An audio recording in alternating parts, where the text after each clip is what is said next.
Hello Ghana, hello worldwide, and I'm with the level band. Now listen, every Tuesday and Friday, beyond the time it's going to carry bro. Our GhanaTalks Radio, 7 p.m. sharp. Now Tuesday, we're gonna talk about our culture, our history. My 20 things that about Kwasem. Now on the Friday, you bars on bars. You better rap, you better say it. No artists go join me in the studio. We're gonna discuss about music and business. Konya, or you singer, and now you rapper, you think say you get bars. You go fit spit fire. Now listen, make you join me with studios. Our GhanaTalks Radio, and yes, say then our day. Me say download the GhanaTalks Radio app, no, our Play Store, any App Store. No tune in, and say this what you see, but live on Facebook, Kointakra, any GhanaTalks Radio page, and so now listen, about your fire, 1 year, Konya, Wading, Jajai.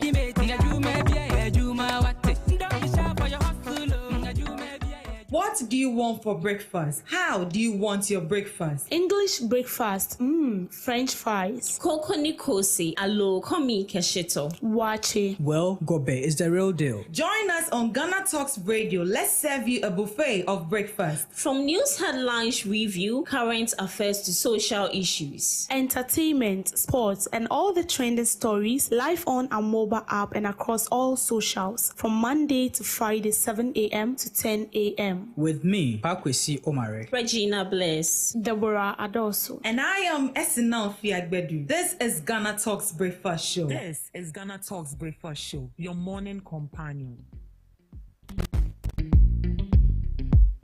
This is GhanaTalks Breakfast Show, your morning companion.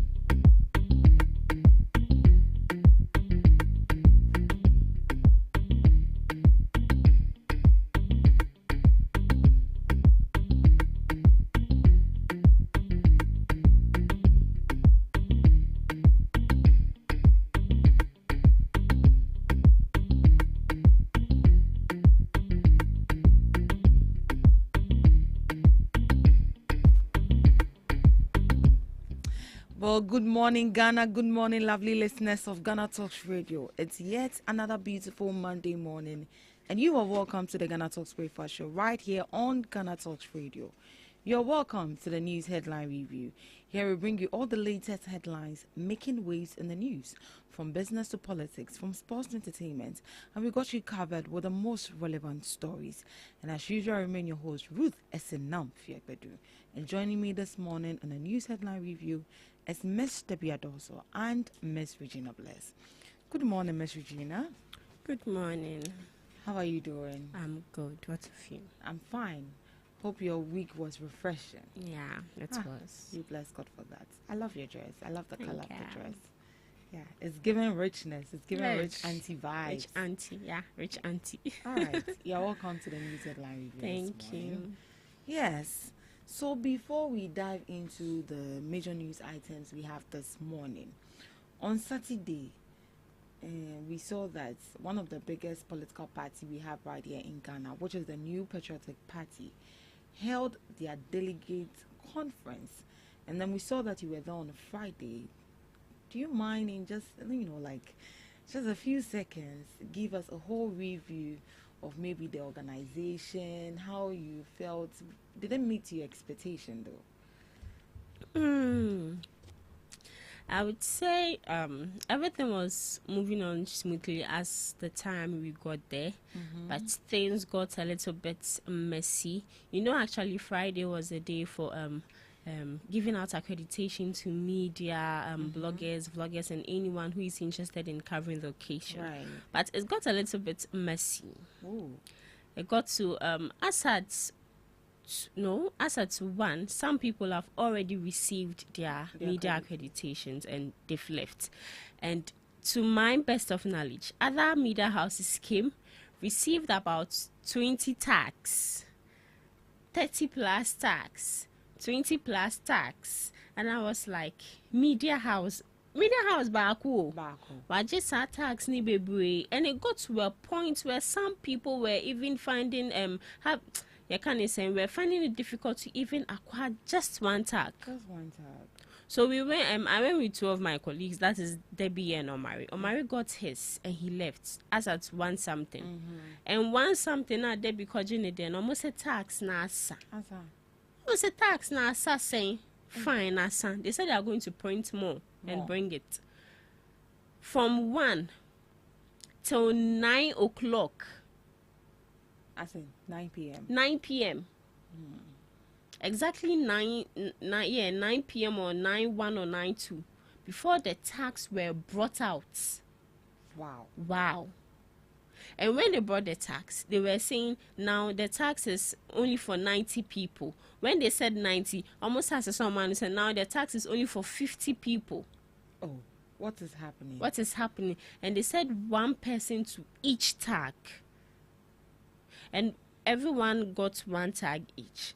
But it got to a point where I witnessed it myself. One person went behind the counter and wanted to take more than one tag. And you know how people would react. A lot of people were very angry. And even before the tax would arrive, and one celebrator, I don't want to mention his name, he came to say, he said, if you know that you are tired of waiting, the door is not closed, you can go. Ooh. And this really gingered a lot of people to bash him. They really bashed him. Oh, nice. If you were there, you know the person I was talking about. They really bashed him. They bashed him. Well cooked. They cooked him very well. He regretted. Because these people are there to cover an event. They can choose to say, oh, I'll be in the house. I wouldn't come. And just imagine how many people would cover it. In as much as it's the responsibility of the media to do their job, trust me, if it doesn't go viral, I would say this little bloggers, vloggers are the ones who mostly make videos showing it. Yeah. What happened at Ablikuma North Rerun? It was a blogger who took a video and it went viral. And it went viral. So, should I say, a lot of people felt disrespected.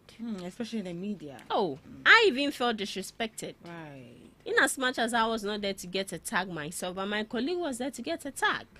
And you know, surprisingly, after we got our tag, excuse me to say, one senseless old man snatched the tag from her. I had to snatch it back. I was like, hey, put seniority aside. I said, since morning we've been here, you want to snatch what?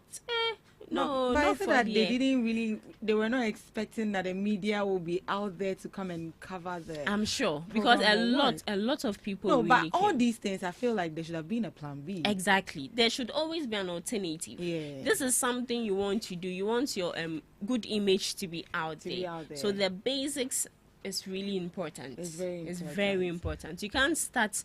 You can't theme something rebuilding, and you rebuilding. The start of it is not all that strong. They got the name, the bad name from the beginning of that Friday. Oh, wow. The bad name they got it from that because a lot of media people were angry. A lot of them were angry. The media is the voice of the people. Exactly. You want people to witness it. So definitely it's the media that is going to take it out there. Bloggers attend to the big media houses. Atinka TV Crampo was waiting for media tag. All right. NPP delegates conference. Miss Debbie, how is you? Me is fine. Fine. I'm fine. How are you doing yourself? I'm fine. How was your week? A weekend. Let me put it that way. Stressful, but interesting. But interesting. But all the same, well done. Thank you. Well done. All right. Let's dive into our major news item for this morning. Afenyo Markin accuses NDC of rebranding and claiming credit for NPP project. Minority leader Alexander Afenyo Markin has accused the Mahama-led administration of rebranding and claiming credit for the new Patriotics Party's achievement. Addressing delegates at the NPP's National Delegates Conference on Saturday, 19th July at the University of Ghana Stadium, Afenyo Markin defended the legacy of former President Akufo-Addo's administration and dismissed claims of failure following the party's 2024 electoral loss. Yes, we lost the 2024 elections in a big way, he admitted. But let us be clear, this was not a defeat born out of failure. It was a perfect storm of adversity no government in the Fourth Republic has ever had.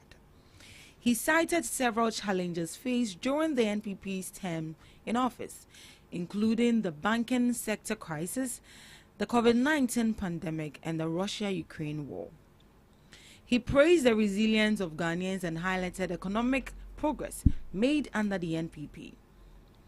The minority leader highlighted key achievements such as free SHS, industrialization under one district, one factory, infrastructure development, and the rollout of STEM and digital programs.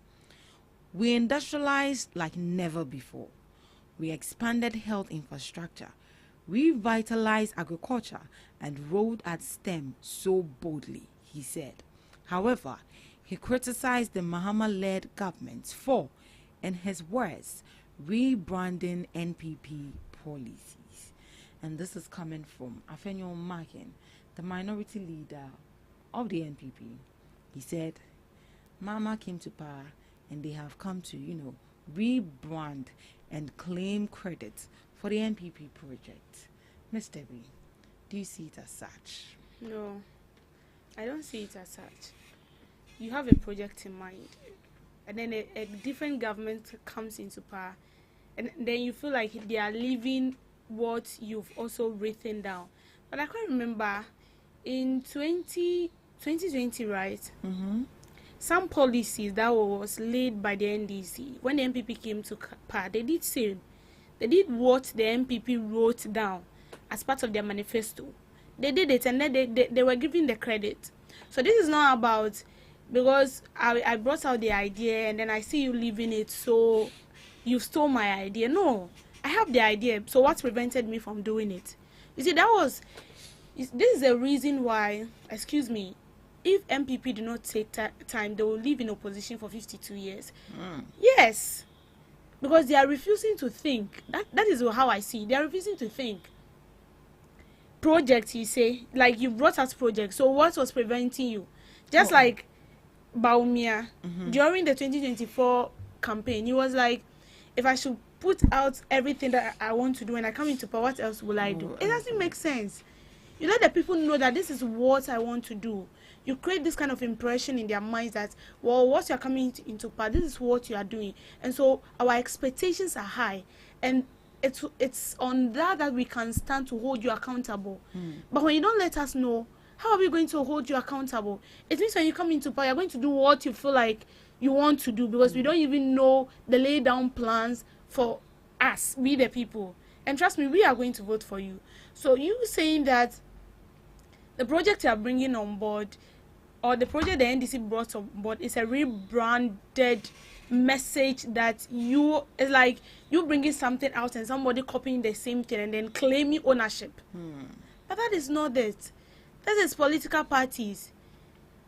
Even if I'm an MPP person and then I'm in power and I feel like the policy I'm bringing doesn't make sense, and I get to know one policy of yours and I feel like it's going to help the people, why not bring it on board? At the end of the day, you are going to benefit. You are an MPP member, but you are a Ghanaian, you are in the country. You are going to benefit. If NDC comes into power right now, both MPP and NDC are benefiting. If MPP should come into power, both MPP and NDC will still benefit from it. So what is it about you saying that they are rebranding whatever? No. What they are saying doesn't tally. So you don't think it's a rebranding? Because we've seen them bring chip compounds. Yeah, is it chip compounds? And we've heard critics say that it's the same as the one district agenda 111. So what about that too? We've seen the Black Star. Is it a Black Star festival? And it's the same as the Year of Returned, just that the name has just been changed. You see, the politicians, they're playing with our mind. There is nothing new. They have nothing new to bring on board. Right. It's just the same circle they are going. The only problem is, because the problem we have is because I don't want to finish what you started.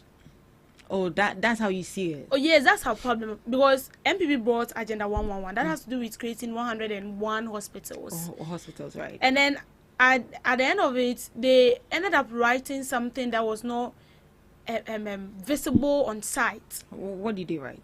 Oh yes, they said they completed 50 or 90% of the hospital. How many did you see? I can't remember one time because I was traveling with my dad on a stretch of Jessica, and then my dad was showing me the Agenda 111 hospital they were building at Jessica. They came on air and they said it was done, but what I saw on ground was just the foundation of the hospital. It wasn't completed. It was not completed, but they said they completed 50%. But we know here where they said that the road, Obichebi Lambton Road, it wasn't done. It wasn't done. We went, you and I, plus Reggie, right? We went there. We went to see it with our eyes. That's why no one told us. It wasn't completed, but they commissioned it. So that is what we see. With NDC side, Agenda 111 is different from CHIPS compound. In as much as it's the same health, it's going to deliver healthcare. The same objective. I feel like the Agenda 111 hospital is, I feel like it's more advanced than the CHIPS compound. The CHIPS compound has to go with like villages, rural areas. Yes, and they deserve it. Because you see someone living, it's quite unfortunate that when you live somewhere in the northern region and then you are being treated like in some kind of villages, there is no hospital that is quality enough, and then sometimes they have to transport you all the way from that village to the main hospital in Tamale, and then sometimes you get to Tamale and then it's not even like they cannot do anything. They have to bring you back to Accra, Kolebu. So with the CHIPS compound, I feel like everyone is going to have access to it if only they are going to go by what they've written in their manifesto. If only it's not going to be a 9-day wonder like what the NPP did. Agenda 111. See, the NPP, they brought out a very nice initiatives. All their initiatives were correct. Brilliant. But they didn't abide by what they said. Imagine they were able to complete all this Agenda 111 hospital. Fine. Every region has a hospital. And then Mahama comes in and he said, well, you brought Agenda 111. Now let's focus on the villages. In the villages, I'm bringing CHIPS compound. We are developing as a country. But no. So it's not only about bringing out the policy. The NDC, they brought out their policy, but we are waiting. We don't want it to be, as the saying goes, all politicians are the same. Okay. So they should just complete it. But I feel like it's not about, this is not rebranding beer. It's not rebrand. You brought Agenda 111. I'm also bringing CHIPS compound. It's not as if I'm also bringing Agenda 111. Even if it is the same thing, it is for the good of the people, not your selfish gain. Because if this hospital is completed and well equipped, would they travel from Ghana to outside for treatment? No. All right, Miss Regina. In other words, would you also say that maybe the NDC copied or maybe rebranded some of the NPP projects? But would you admit that they are doing it better than what they did previously? I would say half is better than none. Yeah, because in as much as it's the NPP's, should I say, idea, who is living that idea? Who is making sure that idea is being brought to life? The NDCs. So you are asking if they are doing it better than the NPP, because they brought Agenda 111 and now these people are bringing CHIPS compounds. They started with Year of Return, and then Mahama is coming up with Black Star Festival. People are like, it's the same objective, but just they are rebranding the name. That is why it's resetting. So how do they understand his reset? So you are trying to resetting? say that they didn't even understand when they said reset. Exactly, it's resetting. So resetting is something like you seeing someone's idea, but you don't want to copy that exact idea, but its vision aligns with what the person also wants, but you are just adding something little to it to make it more juicy. Right. So that is what he's doing. So this is not an issue of stealing And taking I the can have credit. the resources, and you bring an idea, but I can steal your idea. Once I have the resources, it's my idea, not your idea. Who financed it? I financed it because I am Misika. Where your chrono is being smart. So resetting. If Nanka he didn't bring the name resetting, that is why you can say he's stealing it. But this is the case where he said resetting. We are resetting everything. into afenyo marking ka yetumi fa no na ye reset no. So I say, wow. That's a good huge thing. All right, moving on to our next news item. Delegates reject motion to redefine youth age limits at NPP conference. Sorry. Delegates at the New Patriotic Party's National Delegates Conference on Saturday, July 19, overwhelmingly voted against a proposed amendment that sought to redefine the age limit for youth within the party's constitution.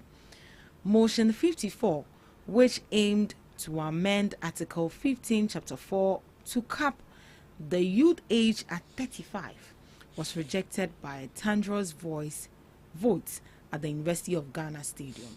The loud and unanimous no from the delegates rendered any formal count unnecessary. Chairman of the NPP Constitutional Amendment Committee, Frank Davis, who presented the motion, said the proposed change was meant to align the party's internal definition of youth with international and national benchmarks. Motion 54 amend Article 15, Chapter 4 of the NPP Constitution by redefining youth in the Constitution to refer to a member of the party who is not above the age of 35, Mr. Davis stated. Member of the committee, Kojo Opon Nkrumah, reading the justification on behalf of the committee, noted that while definitions vary, most global institutions place the upper age limit for youth between 24 and 35. Despite these arguments, the delegates opted to maintain the status quo. The no has its meaning we revert to the status quo, which puts the age of youth at not above 40 years, Mr. Davis confirmed. The decision preserved the eligibility of many current youth leaders and reflects the delegates' preference to maintain broader inclusion within the party's youth wing. And that was it. Delegates have rejected motion to redefine youth age limits at the NPP conference. Miss Eugenia, what are your thoughts on this? Not above. They said to cap the youth age at 35. And it was rejected by a thunderous vote by the party. So it means 30. 35. No, 35. Yeah. Above 35. I think who did you even speak Interview. to? Yeah, he said the same thing on did he Friday. Yeah.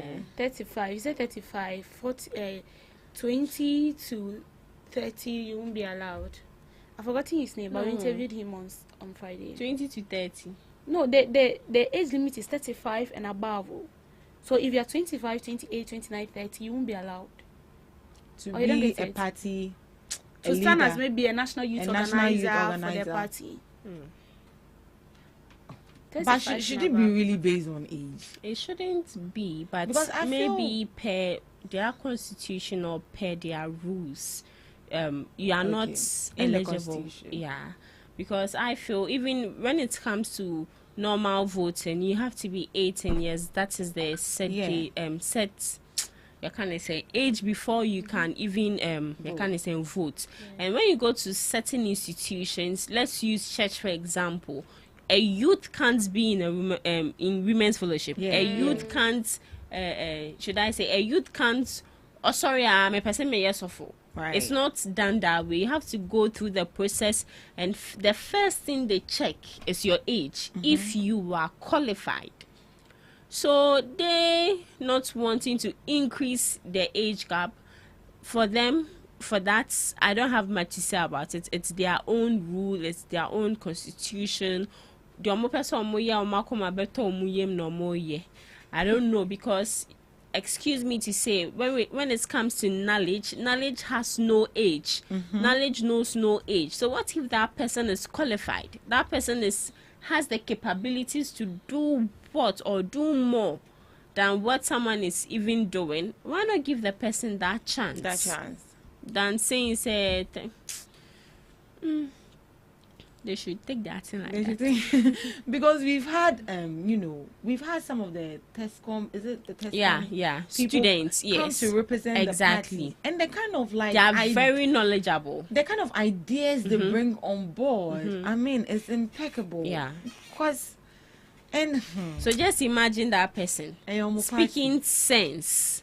Now, I say, Osa, and I say, we near bro. So, like, and you see that person has the competence to lead the party, but simply because of the age. you Yeah. wouldn't. At least 30 is fine, 30 is fine. but 35, okay. Miss Debbie, you were there, so you would tell us more. Yeah. For me, it's not right. It's not right. It's not right. Right. 35 and above, it's not right. As she said, knowledge has no limit. We have someone who is,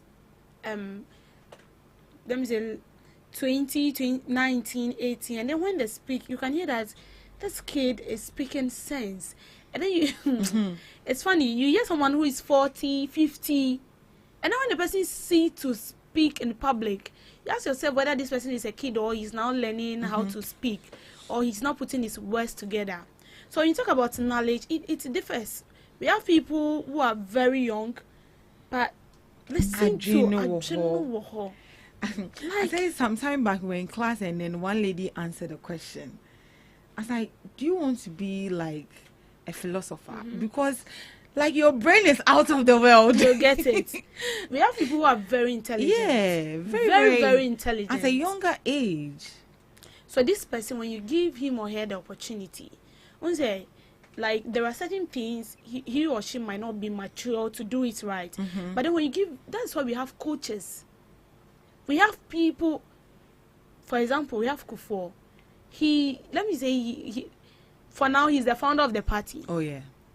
So people like this can coach you, they can guide you. You have the knowledge, yes, you are good, but you still need some basic stuffs.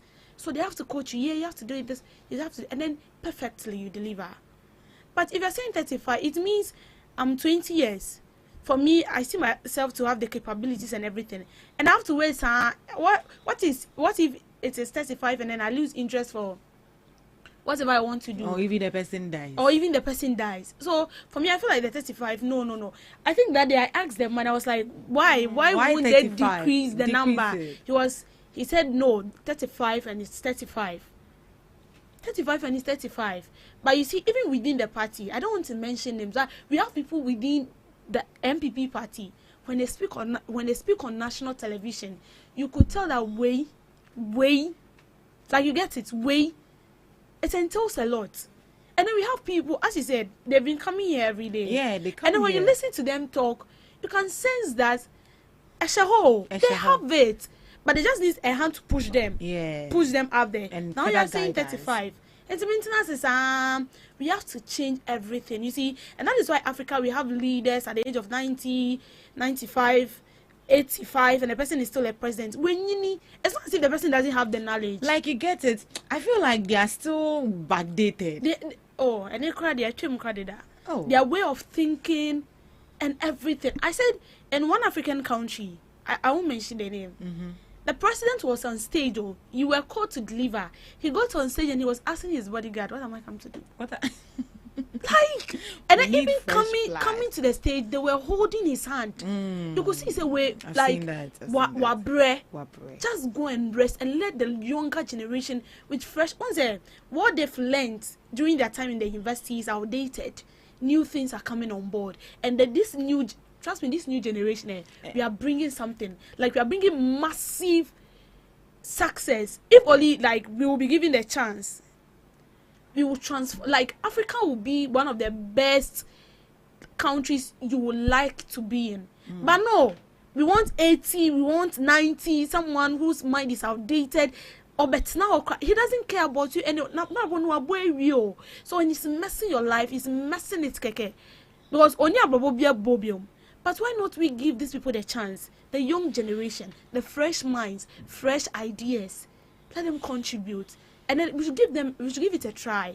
When you feel like we have given it a try, but it's not enough, then we'll go back to how we used to be. But for me, the 35, even though 35, you are still young, but no. But do you realize that what the NPP is lacking is actually what the NDC has, which is the youth? Look at Basentali. Look at Julius Anthony. There's this guy on Facebook. Yes. He normally goes to GH1. Yes. And when a guy speaks, You can automatic sense. You get it. oh yeah, it's true. We can't. Automatic sense. Oh, there's this man in the MPP. I don't want to mention his name. He came during the MPP conference, and I saw lots of people around him. The media were the face. I was looking at the face. The media was running to cover. I wanted to go, but I was looking at the face. I was like, who is this guy? So I went. We covered everything. Then later when I was asking Omari, I was like, who is he? And he was giving. I was like, Emfa. He was trying to emulate Malik Basintali by Emfa. Oh, I see. Emfa. When it comes to wealth, he has the money. He's rich, but very simple, very simple. If they tell you this guy have money, you will not believe it. But looking at, for me, his confidence level is very, very low. And looking at what he's saying, for me, doesn't get it. And he's trying to mass up like the 5K men, but Emfa. I get it. Emfa. So when you look at, when you take MPP and NDC, of late, if you take a critical look at their communication team members, is a range among the youth. You just take a very good look at it. Communication team members for the MPP, both the MPP and the NDC. It's a range between the youth. So it's telling you something. The youth is now taking over in politics. They don't want to learn. Give them, the chance. They don't want to learn. And in Penyufano, it's not as if they don't know the right thing to do. They know, but I have Brony Bay. It's in their own interest. Say Yes. like ABFL say, I think was it on Thursday, Mr. Dubik mentioned that say ABFL national organizer. Yeah, not like The that fans. thing, the pride is there, but not for the interest of the No, party. not for the Some interest. people like they go in just for the name. Oh yes, just for the name, just for the name, and the fact that because on Saturday, immediately the person come, if you see the number of youths surrounding the person, like the fans and everything, nothing. Not as if he wants to add up or bring developments or something, but just also have this title, honorable. And we are misusing honorable in Ghana. Too much. For that, I agree with you. Honorable, not too much. I too much. All right, let's speak about this briefly before we have our next section. Fast track Okada tricycle legislation, operators tell government. I think we were here in this country when President John Dramani Mahama says when he comes into power, he's going to legalize Okada riders. Now, the Okada riders have actually come out. They are pleading to the government that they should fast track the legalization. The police for normal harm. Some are even breaking their station structures where they normally park and load. The police officers are breaking them. And the Okada business is actually a source of employment for the youth. So, they are pleading with the government. Legalization now must be about with regards to Okada. No. They should fast track it so that they will legalize it so that it will officially or legitimately be part of a transport business right here in Ghana. So that is what the operators are actually telling government. So that is it. Don't you think they've kept long with this whole legalization? Because they've already engaged these people, actually. They've had meetings. I think we've even spoken to some people, and they were so excited about it. And then it looks like their patience is running out, and then they can't wait any longer because the police officers are actually disturbing them. And this a source of employment for the youth, especially when you go to Wa and in the northern region. Yeah. Barely will you see a car. No. Okada is actually the main source of transport there. Yeah, you see. So please, this is what the operators are telling governments. Yeah, so any submission with regards to that? Okay, so I would agree with them because as you are saying, when you go to some parts of the rural communities, their means of transport is Okada. And I've experienced one myself where I went to Volta, which is some parts of, I think, Hohoi. The only means of transportation is moto. In fact, moto in and out each and every time. Baby, I could be a moto. Taxi. There's no way you see a taxi there, tro there, or whatever. So, I do agree with them that they should fast track it, because as it stands now, since it's not legalized, these people will still be harassed by police officers. They will be maltreated by police officers. And to my best of knowledge, even some drivers cramp or motorcycles for na exactly. So you see, so they should fast track it and legalize it. But before they do that, they should make sure that all these people go through training. I think they've changed the age from 20 to from 20 to, is it 20 upwards or 20 upwards?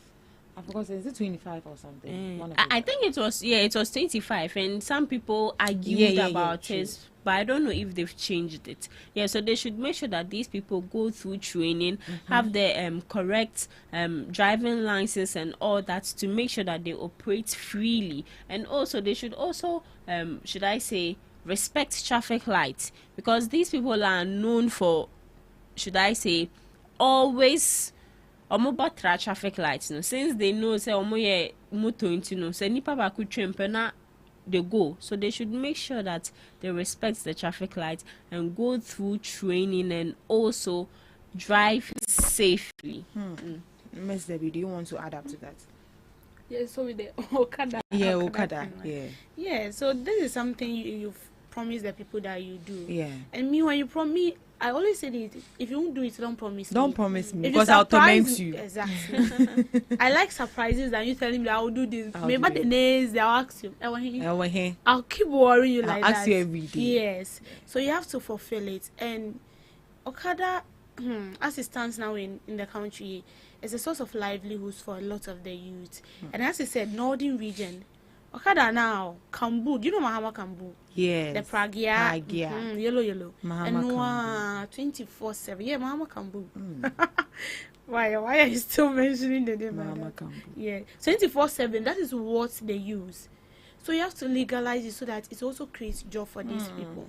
Most of these people, these youth, do not know how to steal at night. The only thing they can do is this Okada stuff. So if you don't legalize it, and every day they're having a banter, because the Okada riders, every day they have a banter with the police. Every day. Blessed day. Every day. They have a banter Every with the day. police.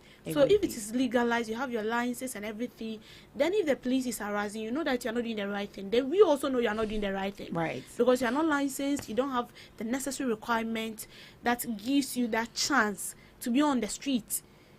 So with the legalization, they're here. I think with that, they also give them something to put on that. They say their number plate is also going to we change. indicate that you are actually approved to. Yeah, approved. So to. Yeah, so Okada riders, have a little patience. Why? Have a little patience. Mahama will legalize it very soon. And those issues you'll be having with the police, it will end. All right. Thank you so much for joining us in the news headline review. Up next, we have Debbie's Girl.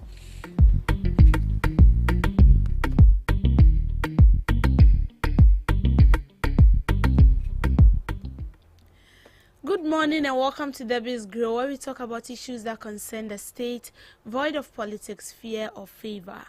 The aftermath of the new Patriotic Party's Delegate Conference held on Saturday, July 19th at the University of Ghana Stadium has sparked controversy within the party, as key members of the Kennedy-Japan campaign team have raised concern over what they described as engineered optics favoring former Vice President Dr. Mahmoud Bawumia. In a strongly worded statement issued by Kwesi Kwanten, spokesperson for Kennedy-Japan's campaign team, the carefully designed scheme was set to create unfair advantage in the flag bearership race. Let's be noted that, with the exception of Dr. Bawumia, no other flag bearer hopeful was given access to the inner perimeter of the stadium to interact and wave at delegates. The statement read, "This exclusive access, which was conveniently captured and circulated, creates a skewed and clearly engineered impression of massive support." Quantin argued that the real pulse of the party's grassroots could only be measured at the outer perimeter of the venue. All the other aspirants, including Kennedy-Japan, were made to engage delegates on equal footing. this delegate conference, I didn't want to talk about it, but something kept pushing me to talk, so I'll say something about it. I feel like the New Patriotic Party is not ready to improve. The New Patriotic Party, they are not ready to improve. And I'm not sure they want to come into power maybe in the next 4 years. That will be 2028, what they are aiming at. I'm not sure they want to. Looking at what happened on Saturday and even on Friday, it paints a broad picture about the New Patriotic Party.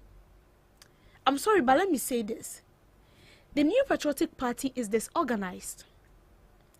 The New Patriotic Party is incompetent. The New Patriotic Party, they are not ready to change. They are not. Trust me. They are not ready to change. There is still division in the party. Everyone is doing what they feel like is right. And you see, on Saturday,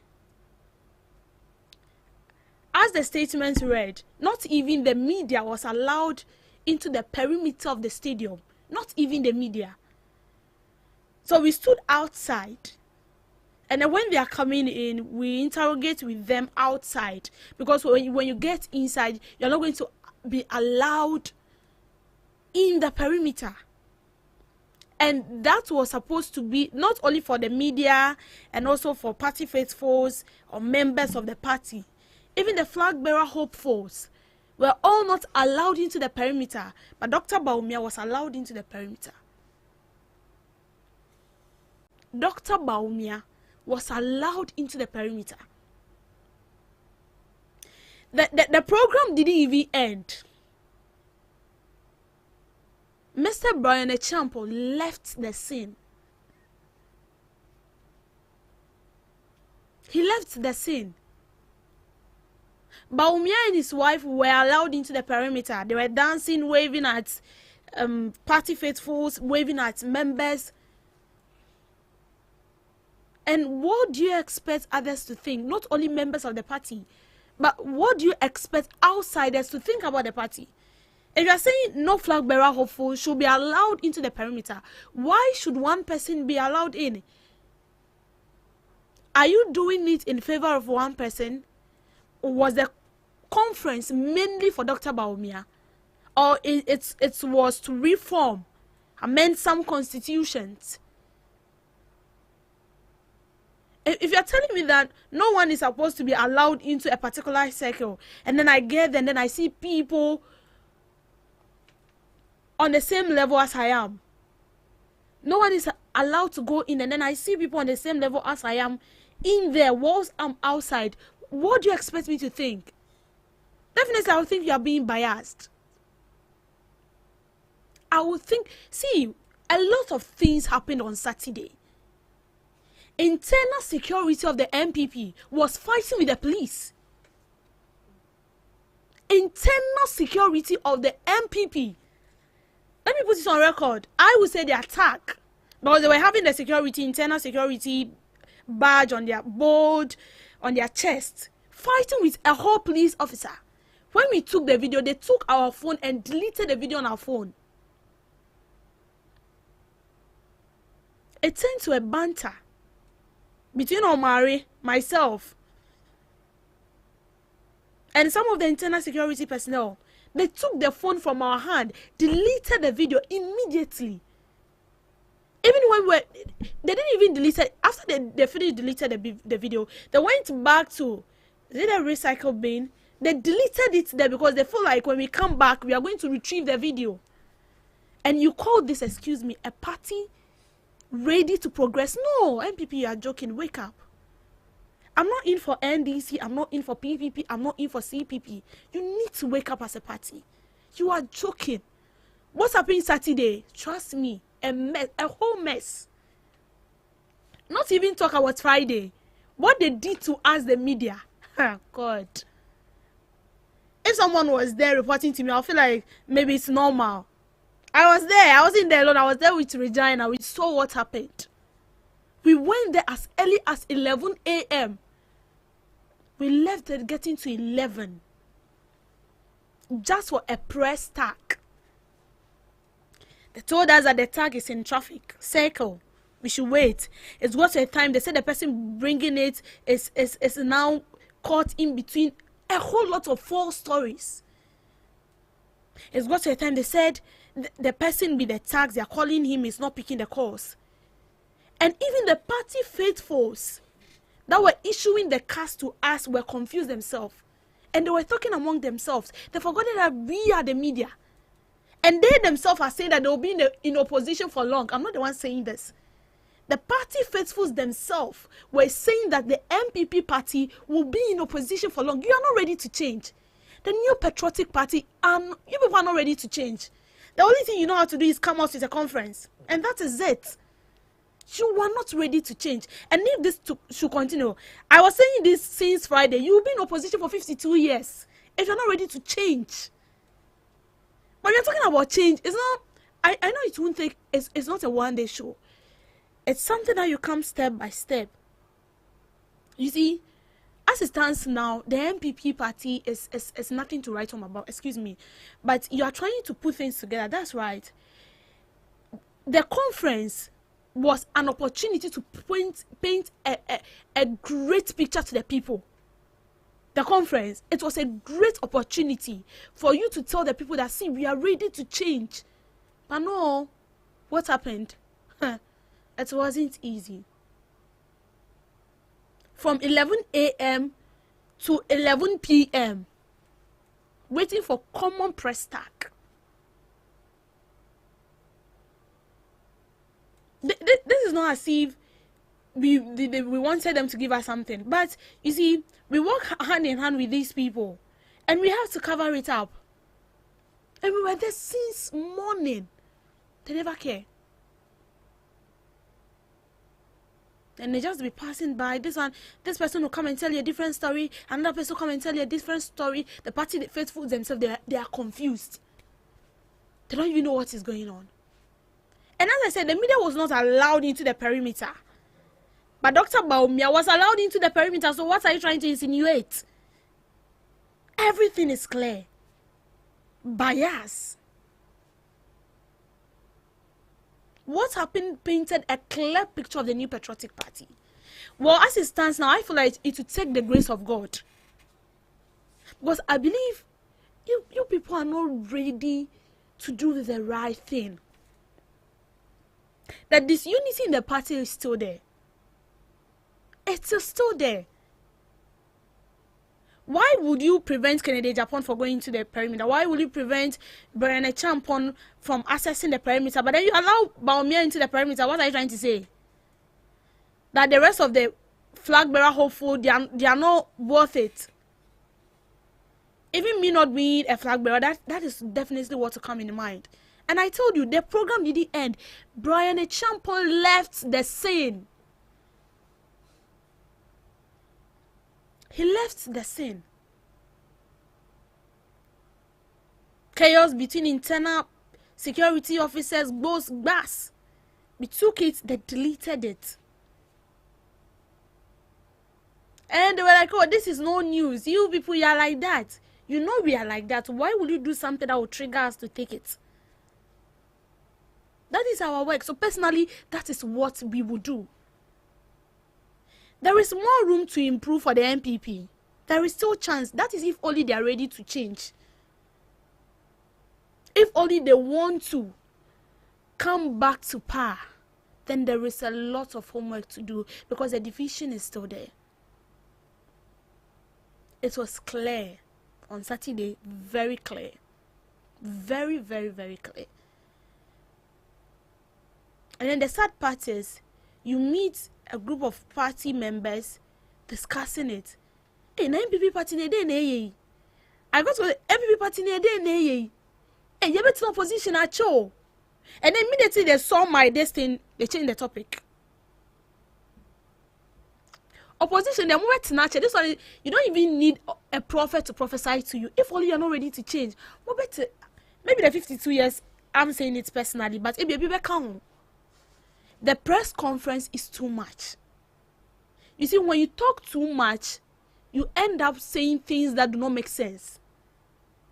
You sit down, you relax. What are we not doing right? Then they say they are bringing out, oh, look at what they are doing. What can we do? How can we improve? How can we sort ourselves out? Together you stand, divided you always fall. And that is what you people are lacking. To come to power again, a lot of homework to be done. Thank you for making time with me on Debbie's Girl. Thank you so much, Miss Debbie. Up next, we have Today in History with Miss Regina Bless. Today in history, 1798. Egyptians defeated in the Battle of Pyramids. This battle, fought on July 21st, 1798, saw the French army under Napoleon Bonaparte decisively defeat the Egyptians' Mumlak forces. The battle took place near the pyramids of Giza, close to Cairo. Tsunami hit Alexandria, Egypt. A powerful earthquake off the coast of Greece causes a tsunami that devastates the city of Alexandria, Egypt. Although there were no measuring tools at the time, scientists now estimate that the quake was actually 2 tremors in succession, the largest of which is thought to have had a magnitude of 8.0. Bombers attempt to attack London Transit System. Terrorists attempt to attack the London Transit System by planting bombs on 3 subways and on 1 bus. None of the bombs detonate completely. The attempted attack came exactly 2 weeks after terrorists killed 56 people, including themselves, and wounded 700 others in the largest attack on Great Britain since World War II. The previous attack also targeted 3 subways and 1 bus. Moving to some few observances of the day. National Be Someone Day. It encourages adults to offer guidance, support, or kindness to the youth. So, adults of today, it is your mandate, your duty to make sure that you offer guidance, support, or kindness to us. National Junk Food Day. A light-hearted excuse to indulge in less healthy snacks, guilt-free. This day is set aside for we all to snack on everything. This is not the time for you to be like, oh, this is not healthy for the body, this is not healthy for the lungs, this is not healthy for the heart. Please, snack on everything. Anything junk is supposed to be eaten this day. Lastly, National Get Out of the Doghouse Day. It is a light-hearted occasion that encourages individuals to make amends and reconcile relationships that have been stained or strained. The day provides an opportunity to apologize, express remorse, and work towards forgiveness with those who may be upset with you. So as the day commemorates, please, if you know deep within you that you have offended someone, anyway, anyhow, it also goes for the politicians also. NPP, NDC, please, it is a day for you to feel remorseful. You can't say apologize to us.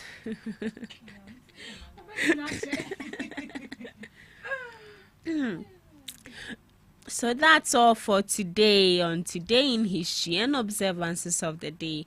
live on Ghana Talks breakfast show. Thank you so much, Miss Regina. Why are you so emotional this morning with regards to you seeing remorse? And you have to apologize to somebody. Oh, today I'll apologize to everyone. Maybe I have done something or said something someone didn't like, one way or the other, directly, indirectly. Why are you looking at knowingly? Knowingly and unknowingly. So I'll start with DJ Q, producer. Please, I'm very sorry. Hey, Miss Essendon, please forgive Me, you can't say sorry to me with just words. Bring vitamin. Okay? Right now, you guys have to apologize to me. For what happened? Maybe you've done something. Me, I know I've not done anything. Then me too, I know I've not done anything. Anyway, today was national apology. Yeah. Go and apologize. Yeah. Go and say National Junk Food Day. So today we are eating everything. Hey, From concussion. pizza, shawarma, rice, banku, fufu, everything junk. We are eating it. Yeah. And your health will be staring at you. It's only for today. Only for today. Yeah. Why not? But an apology. No, Miss Debbie, go and apologize to whoever. Please, Debbie, But it if doesn't- I've there's no said going- anything. yeah. Forgive me. Go and apologize to your ex as well. Oh, eggs for what? Please, that one is not part. Why are you saying That one is not part. Today is National Apology Day. Masa. It's not working. Is it for Eggs. world? Yeah, It's globally. Yeah. The whole wide world. Go and apologize. Yeah. That's So they've themed it National Get Out of the Dog House Day. Get out of the door. Dog house. Why? Dogs, they get angry easily. Right? Do I even know? Maybe Okay, I get feel like off the your dog- high horse. Yeah. Something dog of will that be- sort. But truly, it's good to forgive people. Oh yeah. Not in the sense that you're forgiving, but to create peace within yourself so you can feel comfortable. Me, I And always say sleep. that if you don't forgive somebody, it's like you are drinking poison. Yeah. On behalf of the person. You get it. And No. me like this, I don't have your time. Oh. I just say my mind and And that's I'm it. gone. Okay. So if you have something again, now your pocket inside. I know All they see right. you say, All right. Oh no, let's say it. Thank you so much for joining us in the first segment of the Ghana Talks Breakfast Show. We'll be going for the news shortly. And right after the news, we'll be coming up on the main section. Thank you. Hello Ghana, hello worldwide, I'm Mr. Level Bam. Now listen, every Tuesday and Friday, beyond the time it's going to carry Brell, our Ghana Talks Radio, 7 p.m. sharp. Now Tuesday, we're going to talk about our culture, our history. Matuni ding se tete abako sem. No on the Friday, you bars on bars. You better rap, you better say ade. No artists go join me in the studio. We're going to discuss about music and business. Konya, or you singer, and now you rapper, you think say you get bars. You go fit spit fire now. Listen, make you join me with studios. Our Ghana Talks Radio, and yes, say then our day. Me say download the Ghana Talks Radio app, no, our Play Store, any App Store. No tune in, and say this is what you say. Baba live on Facebook, Cointakra, any Ghana Talks Radio page, and this now. Listen, I bet you fire. 1 year, Konya, Wading, Jajai.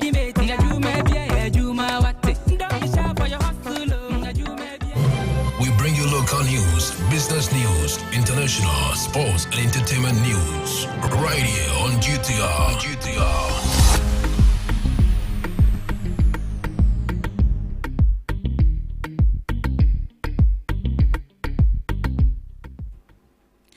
Good morning and welcome to the morning news broadcast on Ghana Talks Radio. Coming up, Defense Minister to address Nation in Government Accountability Series today. Road works to resume as Auditor General complete review. Volta Regional Minister outlines development agenda to Regional House of Chiefs. These and many more coming up shortly in business, sports and showbiz. Do stay with us for the detail.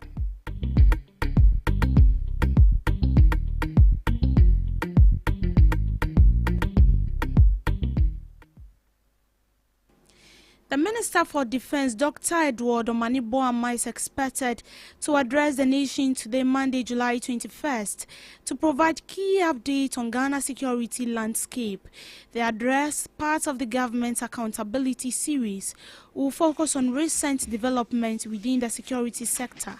touching on both internal and external matters.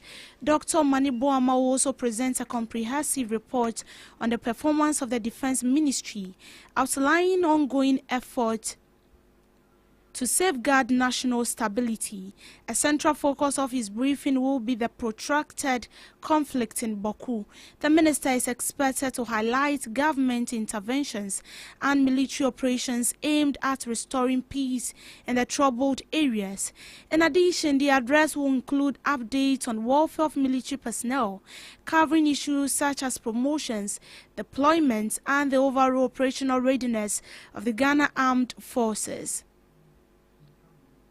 The Government Accountability Series serves as a platform for key ministers to present media updates on their respective portfolios, offering the public insight into government performance over the past 6 months. It also aims to promote dialogue between the government and citizens, reinforcing the administration's commitment to transparency and responsive governance. In other news, President John Mahama has announced that road contractors who abandon projects across the country will soon return to their site to complete outstanding works. According to the President, the Auditor General has concluded an audit of road contracts awarded under the previous administration, paving the way for the resumption of stalled projects. He made the announcement on Sunday, July 20th, during his Eastern Regional Thank You Tour at the Jackson Park in Koforidua, highlighting the significance of his administration big push agenda in driving infrastructure development. President Mahama emphasized the government's commitment to reviving critical road works. Volta Regional Minister in other story, James Ganu, has presented his 3-point agenda for the development of the region to the Volta Regional House of Chiefs during a formal visit by the Regional Coordinating Council.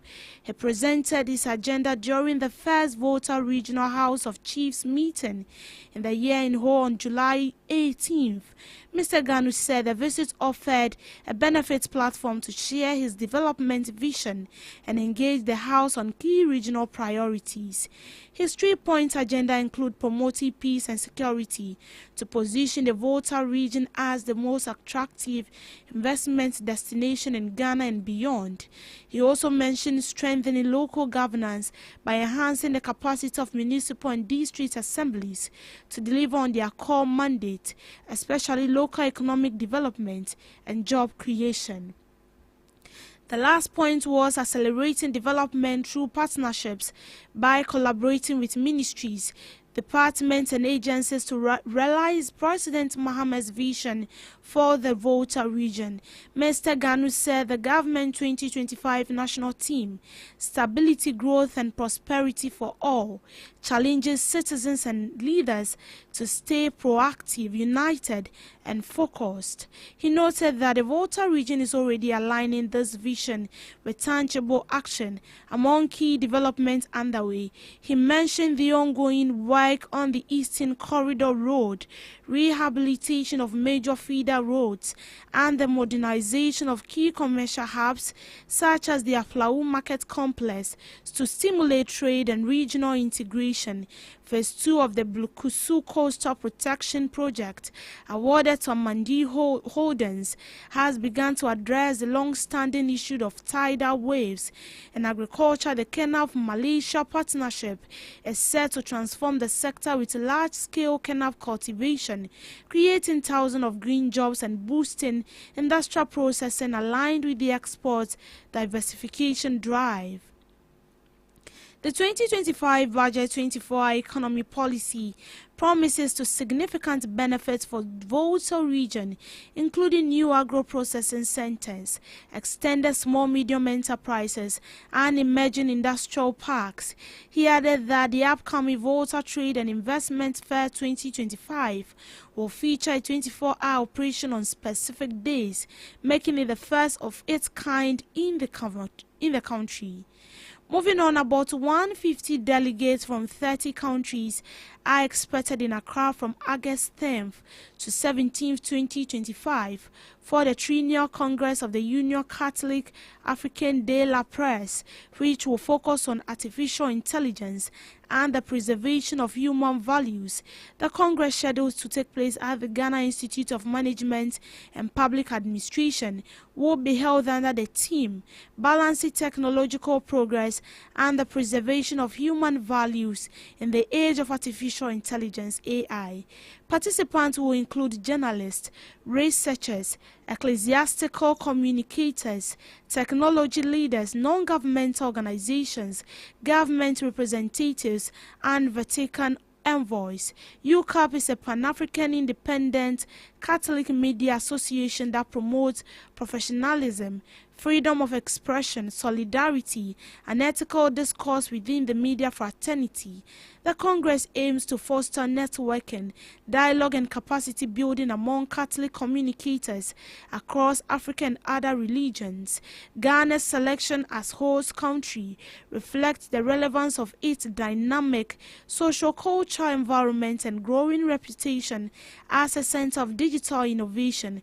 Organizers says Accra, with its blend of colonial landmarks, entrepreneurial spirit, art, and culture, aptly mirrors the Congress theme. The week-long gathering will feature plenary sessions, panel discussions, workshops, and strategic meetings designed to interrogate the ethical dimensions of emerging technologies.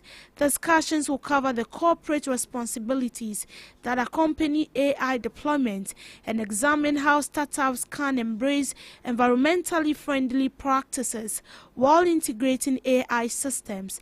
Other areas of focus will include the real programming and distortion of social reality through digital platforms, and the rising concerns around digital well-being and how media users and practitioners can adopt more mindful and balanced digital lifestyles. These conversations are expected to generate practical responses to the challenges posed by pervasive digital engagement. The Congress will also deliberate on issues of ecological education and sustainable resource stewardship, alongside reflection on how Catholic and African media can support the spirit of synodality. The Church's call to work together in unity, dialogue, and participation. The Congress will deliver practical outcomes, including the training of 150 media practitioners on the ethical and human-centered use of AI. Organizers expect to produce strategic action plans for government, corporate institutions, and civil society, as well as a media agenda on the social implications of AI. Frameworks for ecological education and media literacy will also be developed and rolled out across UCAP national branches. Post-event monitoring will be conducted through media reports by member organizations and regional refresher training sessions. Delegates will be encouraged to explore Ghana's cultural heritage during their stay. Optional excursions will include visit to Kakum National Park, Cape Coast, and Elmina Castles, the Kwame Nkrumah Museum, Accra's Arts Center, and beach resorts such as Labadi. Guests may also experience local festivals as Mohomowo and Aboatre Festival. In business, the Importers and Exporters Association of Ghana has criticized the Minister for Finance, Dr. Kaiser Latoforsen, for failing to ensure broad stakeholder engagement ahead of the mid-year budget review scheduled for Thursday, July 24th. The association expressed concern over a recent meeting convened by the Ghana Revenue Authority to discuss proposed value-added tax reforms, alleging that key trading associations, including DS, were not invited.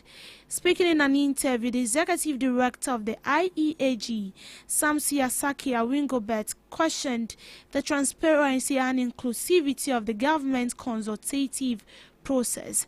I was in a meeting last week when I heard the Ghana Revenue Authority was engaging the business community on VAT reforms. I sent a message to the communications officer and said, you claim to be inviting stakeholders, but you've left out the most relevant ones. Later they will say they've done stakeholders consultation, but who exactly did they speak to? The Importers and Exporters Association of Ghana has criticized the minister. The association expressed concern over a recent meeting convened by the Ghana Revenue Authority. They told the engagement was a group basis and they will reach out to me. But as it stands now, just days before the budget review, we and the Association of Importers and Exporters have not been invited. The association has called on the Finance Ministry to ensure broader consultation that reflects the interests of all stakeholders in the trading community before finalizing fiscal policies. To sports, Ghana secured their place in the semi-finals of the Total Energies CAF Women African Cup of Nations after a dramatic 4-2 penalty shootout victory over Algeria following a goalless draw after extra time. Bakani. The highly anticipated quarter-final clash was an intense and tactical affair, with both sides showing defensive resilience but unable to find the breakthrough in 120 minutes of play. Ghana thought they had taken the lead midway through the first half when Stella Nyamiche found the net, but the goal was ruled out for offside. After a VAR review, Ghana secured their place in the semi-final of the Total Energy Cup with 4-2 penalty shootout victory over Algeria following a goalless extra time. The highly anticipated quarter-final clash was tense and tactical affair. Ghana thought they had taken the lead midway, despite the several efforts from likes of Doris Bedua, Chantel Boy and Evelyn Bedu. The Black Queens were denied by the spirited Algeria backline and goalkeeper. Algeria, playing with determination and energy, also created chances through Gorsia and Marine, but Cynthia Collan in Ghana's goal stood firm, making crucial saves during regular time and extra time. With the match heading to penalties, it was Ghana who held their nerves from the spot. Cynthia emerged as the hero, saving efforts from Marine Defo.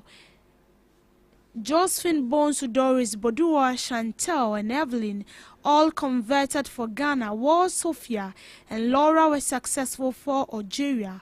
Collins Heroes ensured a 4-2 win on penalties and booked Ghana a place in the final four. Ghana will now face tournament host Morocco in the semi-finals on Tuesday, 22nd July. And that is how we end it for now on the morning news broadcast. My name is Deborah Adosu. Do want to log on to our streaming platforms at GhanaTalksRadio.com for more news updates. Do have a good morning.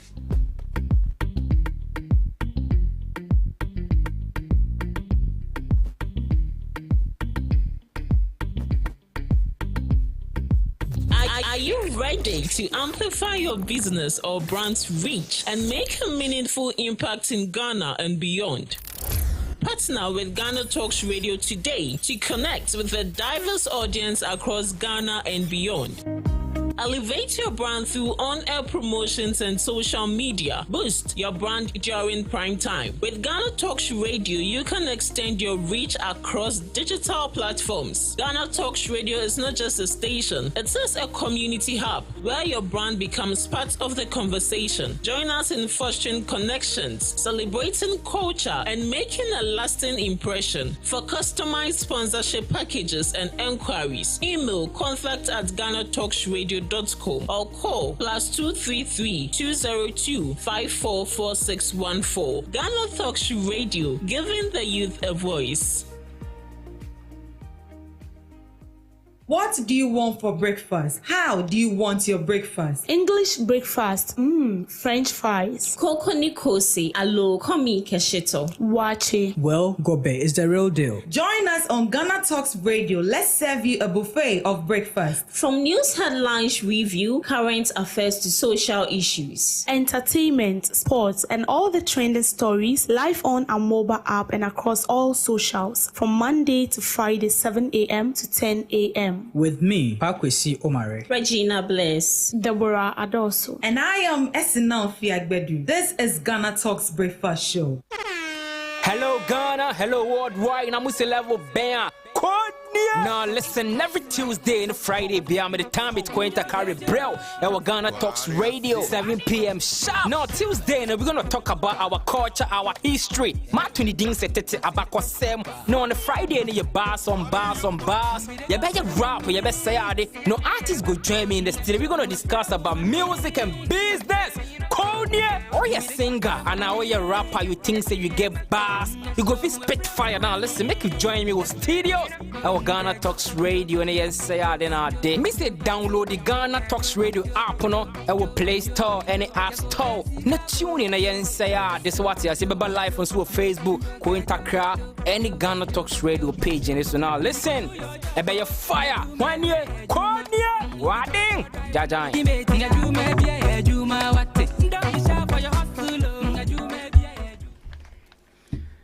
It's another brand new morning and a brand new week on Ghana Talks Radio.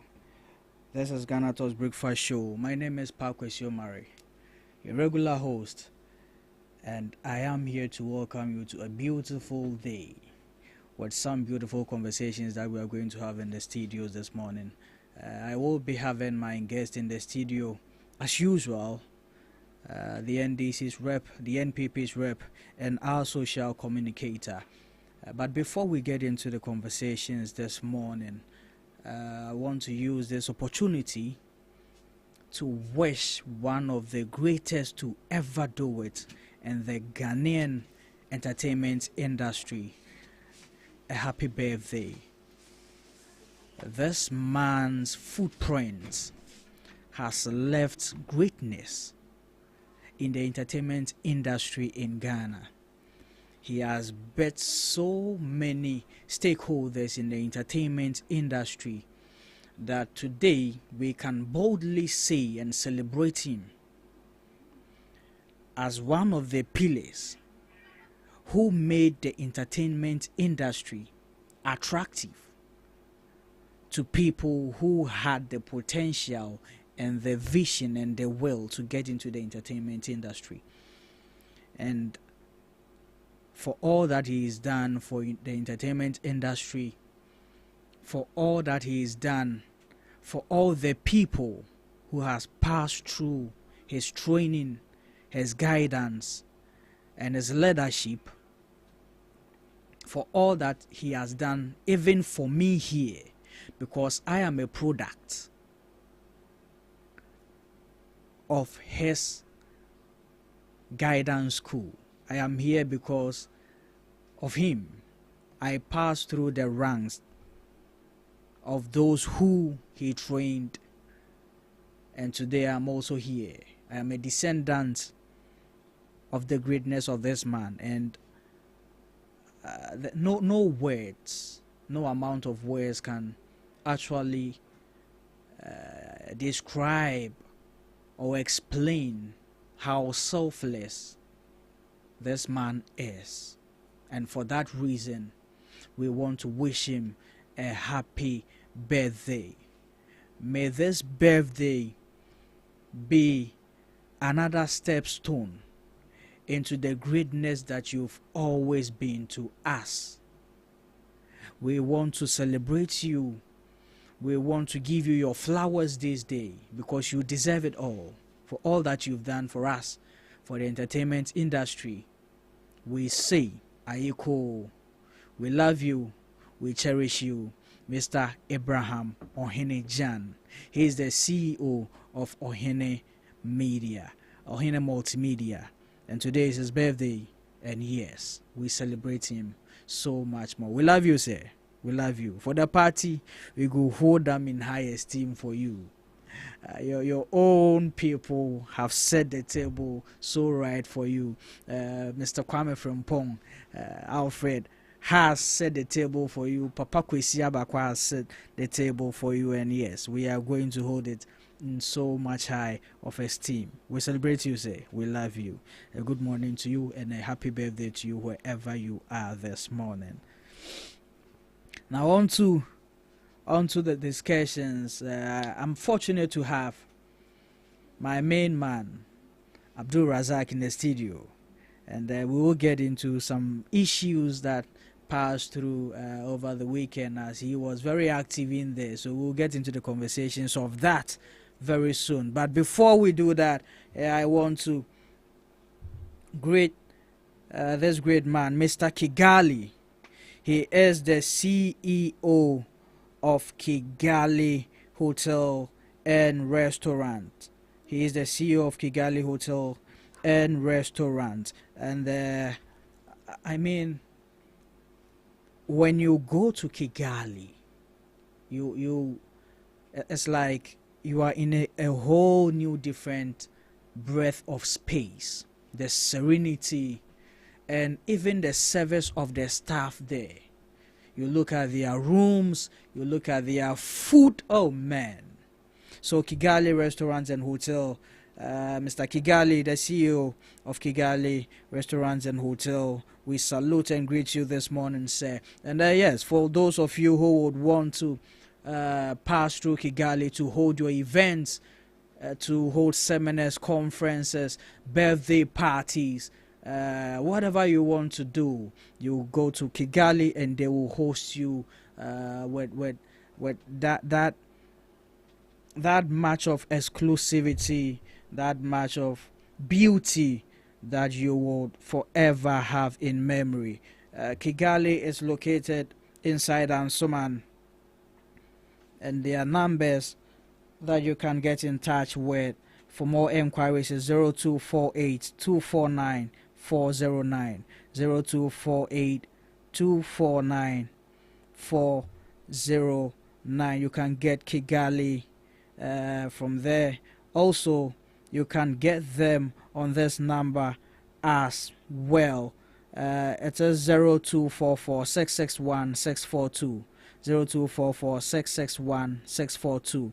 You call these numbers and Kigali will hold you up for whatever you want to do inside Kigali Hotel and Restaurant.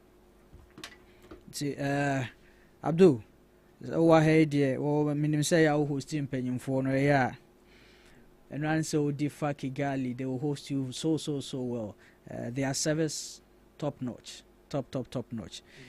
Yeah, and also greetings to EA Ability Motors. EA Ability Motors. They are a company that they deal in cars, all sort of cars that you want. They will provide it for you. Their cars are Charlie. Where's the location? They are located inside Alajo Polo Court. Alajo Polo Court.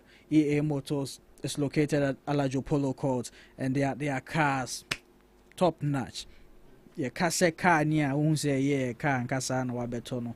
And so yeah, I will direct you, whoever wants to buy a car, purchase a car, deal in these cars, you just get in touch with EA Ability Motors and they will serve you to the best of your satisfaction. You can contact EA Ability Motors on 0500 409 001, 0500 409 001. You call them or you WhatsApp them, EA Ability Motors, located at Alajo Polo Park, and they will sort you out. Now, getting into the conversations. Abdul, good morning. Good morning, my boss. Charlie. Everything cool? Yeah, we're doing well. Nice. Over the weekend, you were so busy. I think a week today you were in the studios. Yes. And we spoke about this particular thing, and it came to pass over the weekend. Yes, exactly. How was it? Okay, before I delve into that matter, I want to thank you very much and your production team. Sure. I want to thank your listeners across the country. Sure. Getting into the last week's event, it was an interesting one to have the delegates across the country coming together, to take key decisions with regards to the constitution of the party. Yeah. So I'm sure you witnessed what happened over there, and it was nothing but a sign of unity, a sign of coming back together, a sign of strong formation of the NPP as a party. So as we speak, NPP is building a strong party. We're coming back together. Okay. And then we hope that 2028, and definitely we are going to win power with Dr. Mahmoud Bawumia. Hey. If you look at what happened over there, you see the composure, you see the atmosphere, the vim surrounding him, the aura around Bawumia. Yeah. You will know that yes, we definitely have to present him. Really? He's the most marketed person as we speak. And then it's very easy to sell a marketed product than going in for a new one. Hey. Yeah, so today as we speak, Dr. Mahmoud Bawumia stands the chance. He's the only candidate that can bring down the NDC. Really? Yes, confident. So aside him, you don't think aside him would remain in opposition for a very long time. Wow. Yes. Wow. But there's been some concerns being raised about the event that happened at Legon Stadium this past few days, and one of the concerns actually coming from the camp of the NPP, and they are saying that, which I was there. I mean, our media house, GhanaTalks Radio, was there to take coverage of the whole show. Yeah, you monitored. Yes, that's great. And Abdul, you see the inner perimeters. Why are you laughing? I haven't even said what I want to say. I know where it is driving at. I know where it is driving at. Bawumia is a former presidential candidate for the NPP. Exactly. Right? So currently we will say you don't have a presidential candidate yet. No, we don't. So we have a former flag bearer. Okay, you have a former flag bearer. Nice. Yes. So now it seems that the NPP is treating Bawumia unjustly. Not unjustly, exclusively. They are giving him some exclusive treatment compared to all the other people, all the other potential flag bearers of the NPP. And as I was coming to the inner perimeters, none of the other potential flag bearers were allowed there except Dr. Bawumia. Why that? It is important we make this clear that as it stands, the party has not issued any communique suggesting that it has opened application for people to aspire to become flag bearer of the party. Okay. So as we speak, we do not have any person called a flag bearer or a flag bearer hopeful. Great. I hope you get what I'm talking about. Okay. So we have Dr. Mahmoud Bawumia as a former vice president and a former flag bearer of the party. Okay. That respect should be accorded to him. Okay. I hope you get what I'm saying. All right. So he was only there not as flag bearer hopeful, but as a former vice president of the republic and a former flag. And let me tell you, no one has served as vice president more than Dr. Mahmoud Bawumia. He's been there for like 8 years or so. Let's say more than 8 years, because he followed Nana Dodanko Akufo-Addo 2012, 2016 to 2020, 2024. It's been a long journey. So we must accord him that respect. Okay. You know, Brian Achampong, he wasn't a former vice president. Okay. I'm sure that is clear here. Kennedy Agyapong wasn't a former vice president. Okay. He wasn't a former flag bearer. Okay. And even I saw that a lot of people were destroying the banners because Dr. Mahmoud Bawumia's picture is there. Just, the camp of the other opposing guys. That wasn't fair. We have to respect him as our former vice president. Okay. And he was only there in the capacity of him being the former vice president and not as a flag bearer hopeful. Okay. I hope you get what I'm saying. Okay. So let's give him that respect. Okay. We cannot deny the fact that he was our vice president and flag bearer. Okay. But you see, in this instance, where his position as a former vice president would really hold and count, was if this was actually something that was held in a national state of event. Let's put it that way. But this is a party state event. Okay.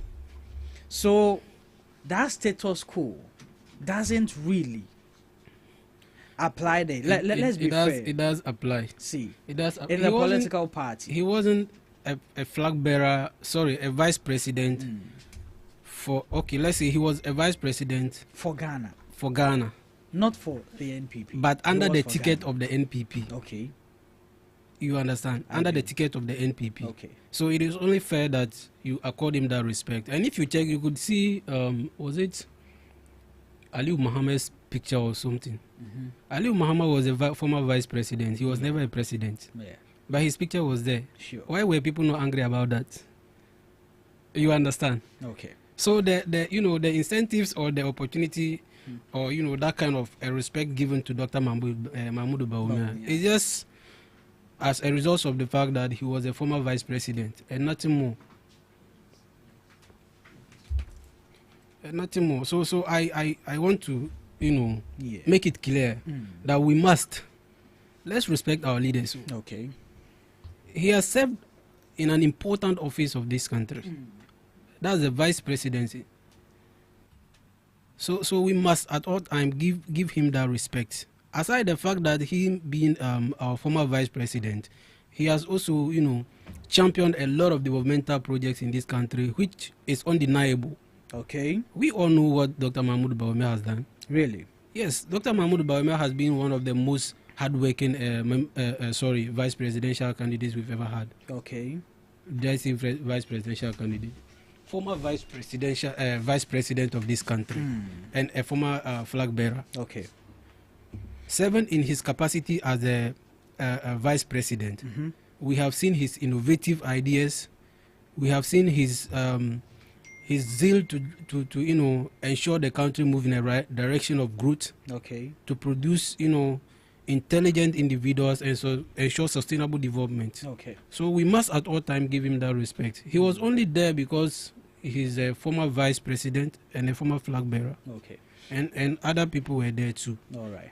But you see, as you mentioned, there were people who were tearing down his banners and all that. Yes. And we know this particular event, this conference, was held with the aim of stabilizing, especially unity in the party. Exactly. And so, looking at all these things that happened, and even some aspiring hopefuls, yes, to be the party's flag bearer, they even left before the conference ended. Do you think that the aim of stabilizing unity in the party is really going to be achieved, looking at all these things that we witnessed there? So you see, as I have stated, those people that they fuel this pressure or fuel this initiative to allow their guys destroy banners and stuff, so even to the extent of leaving the place before the program finished. The fundamental question we have to ask is, why were they not angry about the fact that on the banner we had Mr. Aliu Muhammad's picture there? Okay. And why did they not understand that Dr. Mahmoud Bawumia wasn't there as a flag bearer hopeful? So leaving the place because of this, I think is so childish. Is immaterial. Okay. And that's not how we should go if we really seek unity. After all this higgledy-piggledy, we would have to come together. You understand? Yeah. After all the gra-gra, the shakara, we would have to come together to be able to win the battle. So we must forget these unnecessary runs and unnecessary pressure on ourselves. Okay. Because it is clear that he wasn't there as a flag bearer hopeful. Why do you want to have it against him? Or were you the vice president of the country? No. So why do you want to be there? It is sometimes there are certain stages when they are not meant for you, you don't force yourself there. Okay. Because if you do, you will be disgraced. You've never been a vice president of this country. So why do you want to dine with the big boys? Hey. There's some huge shots you are throwing against your people. But you see, that's the reality. The reality is there, and we must state it. Okay. We only have them as former member of parliament. Okay. And that's fair enough. They had their seat. That's where the MPs were seated. And he was also there as vice president and former flag bearer. So, okay. So I see no reason why you should leave the place because of that. Maybe where he's gotten to is what gives him that opportunity. Okay. You understand? Yeah. So, and even people think that the party, they say this is something I really don't want to hear. That there's a system set up for Baumia. The man is loved. Really? Yes. So you don't believe there's a system? There's no system anywhere. Okay. There's no system in. If you listen to Kumi, the one that was arrested, look, the guy told us that, he was in Alan's camp. Yes. So he came out and told us that, look, he got close to Dr. Mahmoud Baumia and he got to realize that the ideas he had in his mind or the misconception he had about Dr. Mahmoud Baumia were all fiction. They were fake. No basis to back such claims. And now look, the guy told us that Dr. Mahmoud Baumia, after he was arrested, he received about 4 calls from Dr. Mahmoud Baumia. Okay. Just trying to be sure that the guy was fine. And when he got to his birthday, Dr. Mahmoud Baumia personally took his phone, called the guy, wish him happy birthday, and told the guy that, look, this party NPP belongs to us. And so anytime you are willing and ready to come back, I would make sure nobody attacks you in the party. So you see, when people are loving somebody, you sit down and study the person. So you don't think it's just a staged system for him? It's There's just no the system love anywhere that supporting people- Dr. Mahmoud Baumia. Are you sure? Yes. Because there's allegations are coming from the fact that, and we all know, when it comes to party leadership and its elections and all that, we know where it begins. You see, human But being this time is said around, that like building a house, okay, we'll begin from the foundations right to the roof. exactly.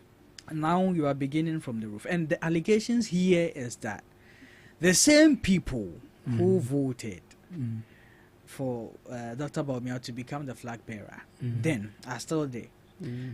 They were supposed to be elected again before the actual elections to elect the flag bearer happens. But this time around, they said no. Let's maintain these same people who voted Baumia into that position, hold the elections again. Then afterwards, we come back to. So if we do it that way, like what becomes of this particular? Because what we need them for is to vote for who is to become the party's leader into the 2028 elections. Now, we are not holding that elections, but we are actually doing this. So what becomes of them after? You see, the fundamental issue is that nobody coerces anybody to do his wish. Okay. Just like I am seated. Yeah. If I don't want to vote for you, no matter the amount of money I take, I won't vote for you. Okay. Do you understand what I'm saying? Okay. So those people that voted for Dr. Mahmoud Baumia, they didn't vote because somebody coerced them or somebody forced them to vote Dr. Mahmoud Baumia. They did that out of their own will. Okay. So the decision of the party to conduct these elections, conduct flag bearership election before the other ones follows. Yeah. It has nothing to do with setting up a system for Dr. Mahmoud Baumia. Okay. Because internal elections, the party's decision is because of the fact that they usually spend a lot of money in these internals. And it is a decision that seeks to reduce that. Okay. The issue of monetization of, these kind of things. This is basically why they are trying to, conduct the elections based on the hierarchy it is being done. And also, we have some constitutional issues that needed amendments. Yeah. And that's why, all these things came in. Okay. But it is important to note that the delegates that came, they did a good job. And now we have a strong constitution. Okay. Just like a lot of amendments happened over there. Yeah. And looking at... Okay, sorry. Yeah, some positions and introduction of new things like communications officer, which used to be appointment. Yeah. Now it is election. Okay. And introduction of some other new positions. Okay. Yes. So let's take the communications position where now it's been shifted into elections. Like, do you think it is in the right call, or you think the other method should have been maintained? Yeah, I think it is in the right call. Okay. Because most often than not, we see that people who are incapable of doing the work are being appointed to hold the position of communications director. Okay. But communication director position, or the position of communications director, it requires a lot. Okay. A lot. Political communication is not easy. So it requires someone who is diligent, someone who is capable, someone who is, versatile, someone who can really do the work. Okay. But you don't give it to someone who is inactive, always indoors, and that kind of a person. He won't deliver. So it is better to allow it open for people to aspire, come and then talk to the people, campaign around, and then at the end of the day, the best person will be voted. Okay. So I think this particular position is a good call. Okay. Yes. What are some of the other amendments that you think happened, which you actually... there are a lot of them. I don't have many of it, but I can read through my phone and then... Okay. Now, before we go there, we saw one of the things being rejected by the delegates, and that was the capping of the age for the youth leadership. Okay. What do you make of that? Well, since it's a delegate's decision, I supported the fact that the age be, changed. Okay. But now I think it's at 40, right? So I supported that, but since it's a decision of the delegates, majority carry the votes. This is a democratic, process. So we abide by the majority decision as a party. NPP, we are democratic. Really? NPP believes in democracy more than any other party in this country. NPP believes in democracy? We believe in democracy. Okay. And the principle of democratic governance. We believe in democracy more than... look at what these people are doing. Look at what NDC are doing. You said you were coming to fight corruption. Look, we are going to talk about it a lot.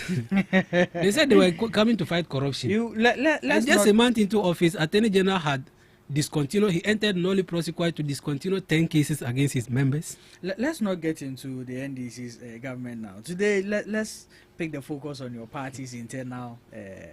Look, there's something we have to let the Attorney General know. There's nowhere in Article 88 that says that Attorney General, after proceeding to charge somebody, should come online or come to the media, lay accusation before you go and charge the person. I've never seen such an Attorney General in my life in this country.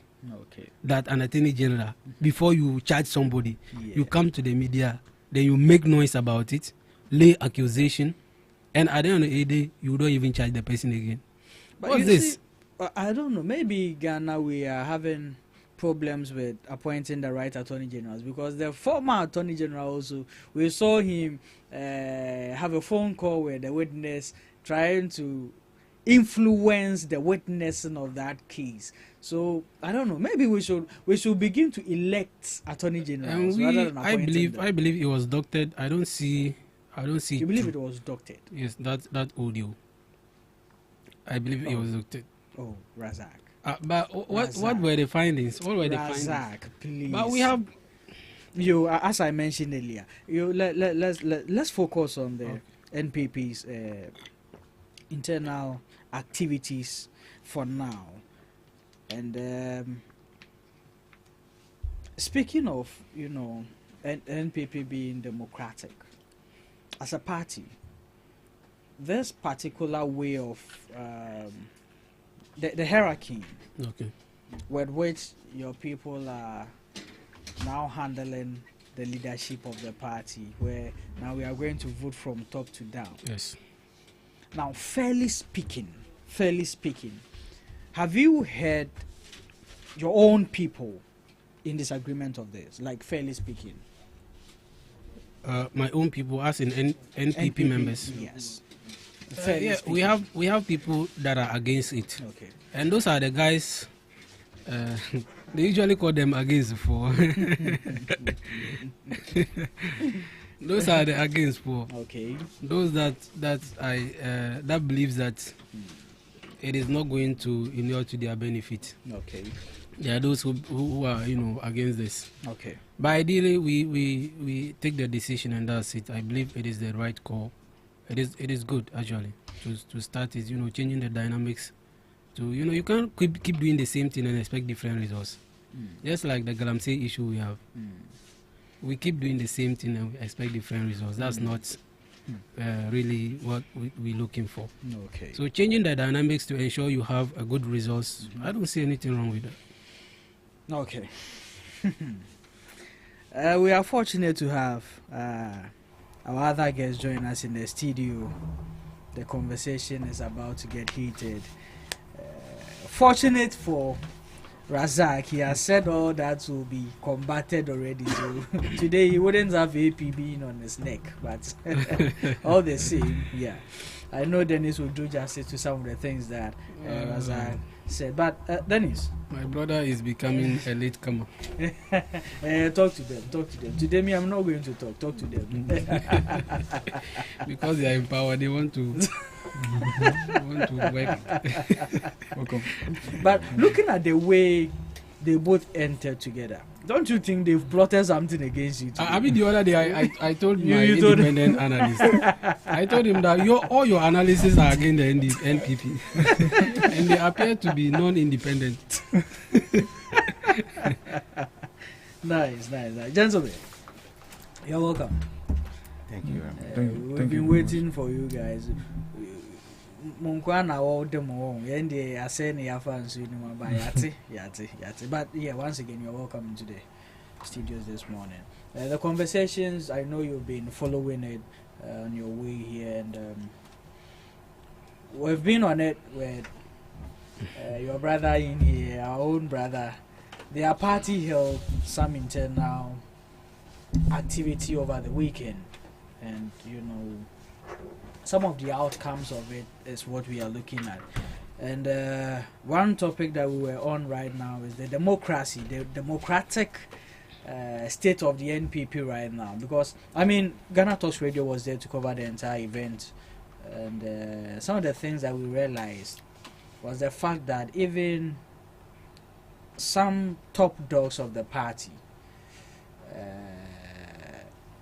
couldn't stay for the event to close before they left out of anger or upset or whatever. Some are not in support of some particular things going on and all that. But Razak says the party is confident.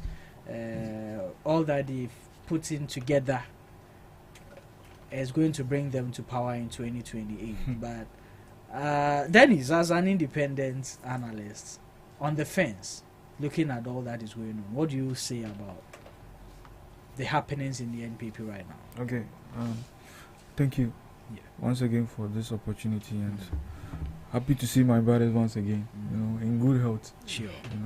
Thank you once again. So, Kessie Ghana Talks Radio. Sure. I was closer to the event, but Kessie Ghana Talks Radio, I was able to watch it live, stream it live, and and I might say you did good. You did a good job. Sure. I saw you in person. I mean, going around reporting and all of that, and the reporting was accurate. Sure.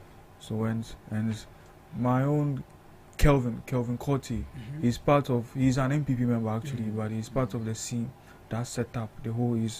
He led it. So and I told him to listen, and I'm sure he will listen. He will listen today. Yeah. So but I don't know. The topic was me. I think what I saw, it was a deba. It looked like a deba to outdoor vice president, former vice president. It seems they had elected him as a flag bearer. Already, and they were they just outdoing. wanted people to know that he's the one coming. That's what I saw, but it shouldn't appear like that. Okay. It shouldn't appear like that. It seems as if the party hierarchy now are channeling their resources. I don't know how to put it into supporting Baumia, which shouldn't be like that. Prior to the event, Nana Komia, I don't know. You should correct me. I know for sure that he's not. He doesn't hold any position in the party currently. Sure. Any leadership position, if you can correct me. He's only a member of the party.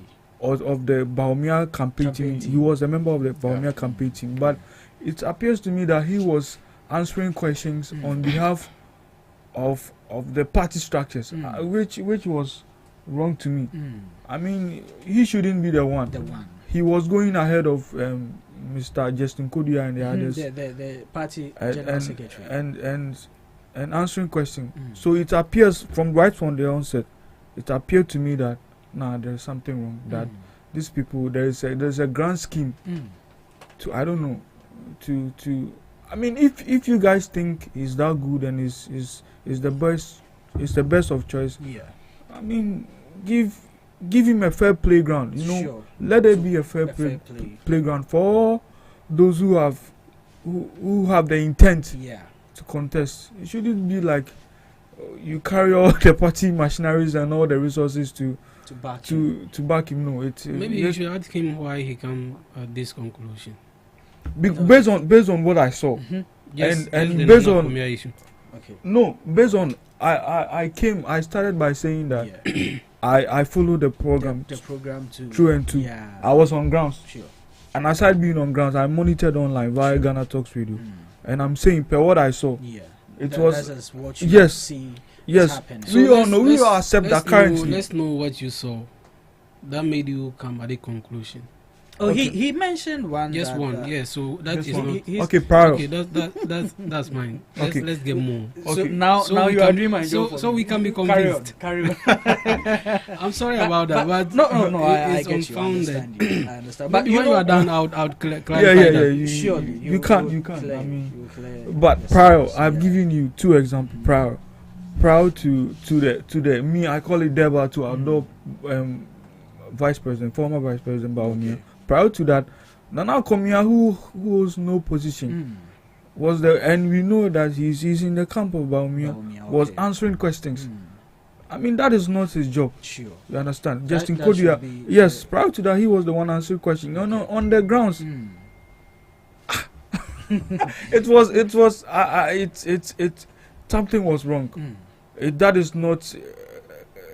That is not. It is not characteristic of the MPP to be doing that. Sure. I mean, they've swayed, and I hope they get in line because we need them. Okay. We need them to hold the NDC into account. We need them. We need them to get their act together. Sure. It seems the paths on which they are treading is not good. Sure. It's not healthy for their internal democracy and generally for Ghana's democracy as well. So I think they should get their acts together. Okay. I mean, let it be a fair playground. Okay. I will give you. Let me delve into the NDC. Prior to them winning power, we all know that the obvious choice was His Excellency President John Dramani Mahama. Okay.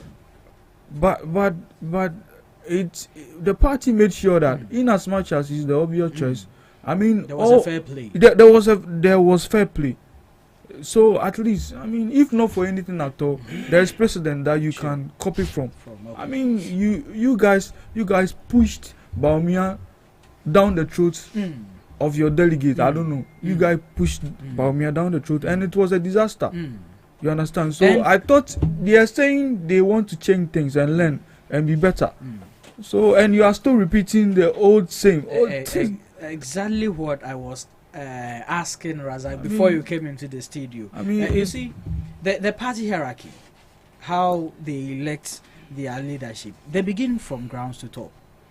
Now it will get to the delegates to vote to decide on who becomes the flag bearer. This time around, they are not doing same. Because you need to vote on the delegates who are going to vote for the flag bearer. And when you ask them the reason for that, they tell you that you can't do same thing and expect different results. So the fact that you can't do the same thing and expect the same result doesn't mean you should do something alien, something out of the box. No, it doesn't mean. I mean, what they are doing, their party is in disarray, and if they don't get things right, because the NDC so far so good, and if they carry on, 2028 will be a disaster. Okay. From what I'm seeing, so I told you, we beg them. Okay, they should do things right and provide a fair playground.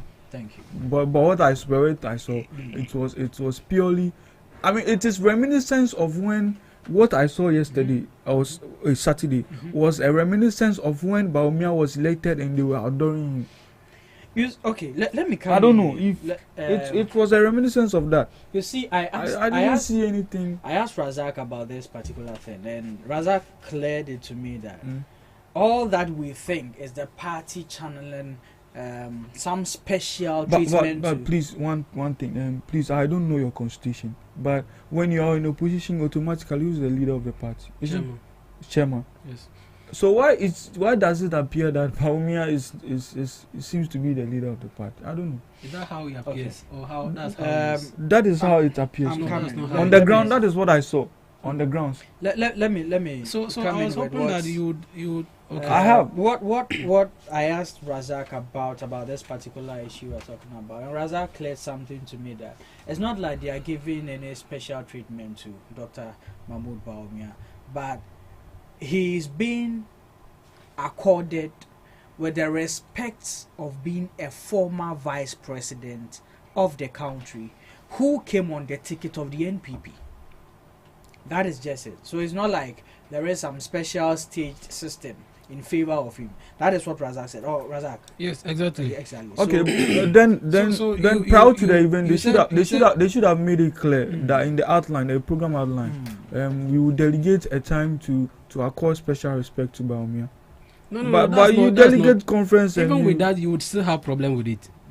Okay. What I'm saying is that Dr. Mahmoud Baumia is the former vice president of this country. Okay. And that is why his picture was on the banner. That is why he was seated, at a higher place than the other guys. Why are you laughing? The event that happened on Saturday, the event was solely about the MPP. Solely about the MPP. So bringing in that he was a former vice. So Razak, you see, I asked you the same. I made the same point here. If it was a state event, that status quo comes in, former vice president. But so you're telling me that the leadership of the party doesn't matter? Okay. It does. Okay, come on. That's a good point. The leadership of the party matters. And you told me that currently, the leader of your party now is the chairman. Yes. So and the chairman is in. What are you to that discussion? You don't accord respect. You don't accord respect to former leaders of the party. You do. That's what I mean by leadership of the party. If should you say you guys should you talk of according respect to former leaders of the party, then you guys you are wrong, because President Kufuor prior to this he said that he had an engagement, so you guys should postpone or whatever, and you guys said no. and per the party hierarchy between Baumia and former President Kufuor, who is at the top? President Kufuor is at the top. So if what you are saying is anything to go by. We don't run a system where one person makes a decision for all. Okay. In this case, Baumia is making the decision. That's not so. How is Baumia making the decision? Is it not? Okay. So you say this. Okay. So it is not Dr. Mahmoud Baumia who said let's organize this delegate conference. All right. It is the party's decision. Okay. That's fair. That's a fair and Dr. point. Mahmoud Baumia is a former leader of a former vice president of the party. On the face of and it, that was why he appeared to be seated different. Because what he saw on the appears to be grounds, seated on a more respected place than what the you other saw. guys. What you saw on the Okay. grounds is purely. It was purely a deba to outdoor. But that is your. That's an unfounded claim. Per what I saw, it's a reminiscence of when Baumia was elected and he was being outdoor. That's clearly not true. Okay. Clearly you can visit videos of when Baumia was being that's outdoor why, and compare. That's why I said that. Yes. Look, Dr. Mahmoud Baumia was not there in the capacity of a flag bearer hopeful. Okay. And yet he was giving a special treatment. And he is he not a former vice president of the country?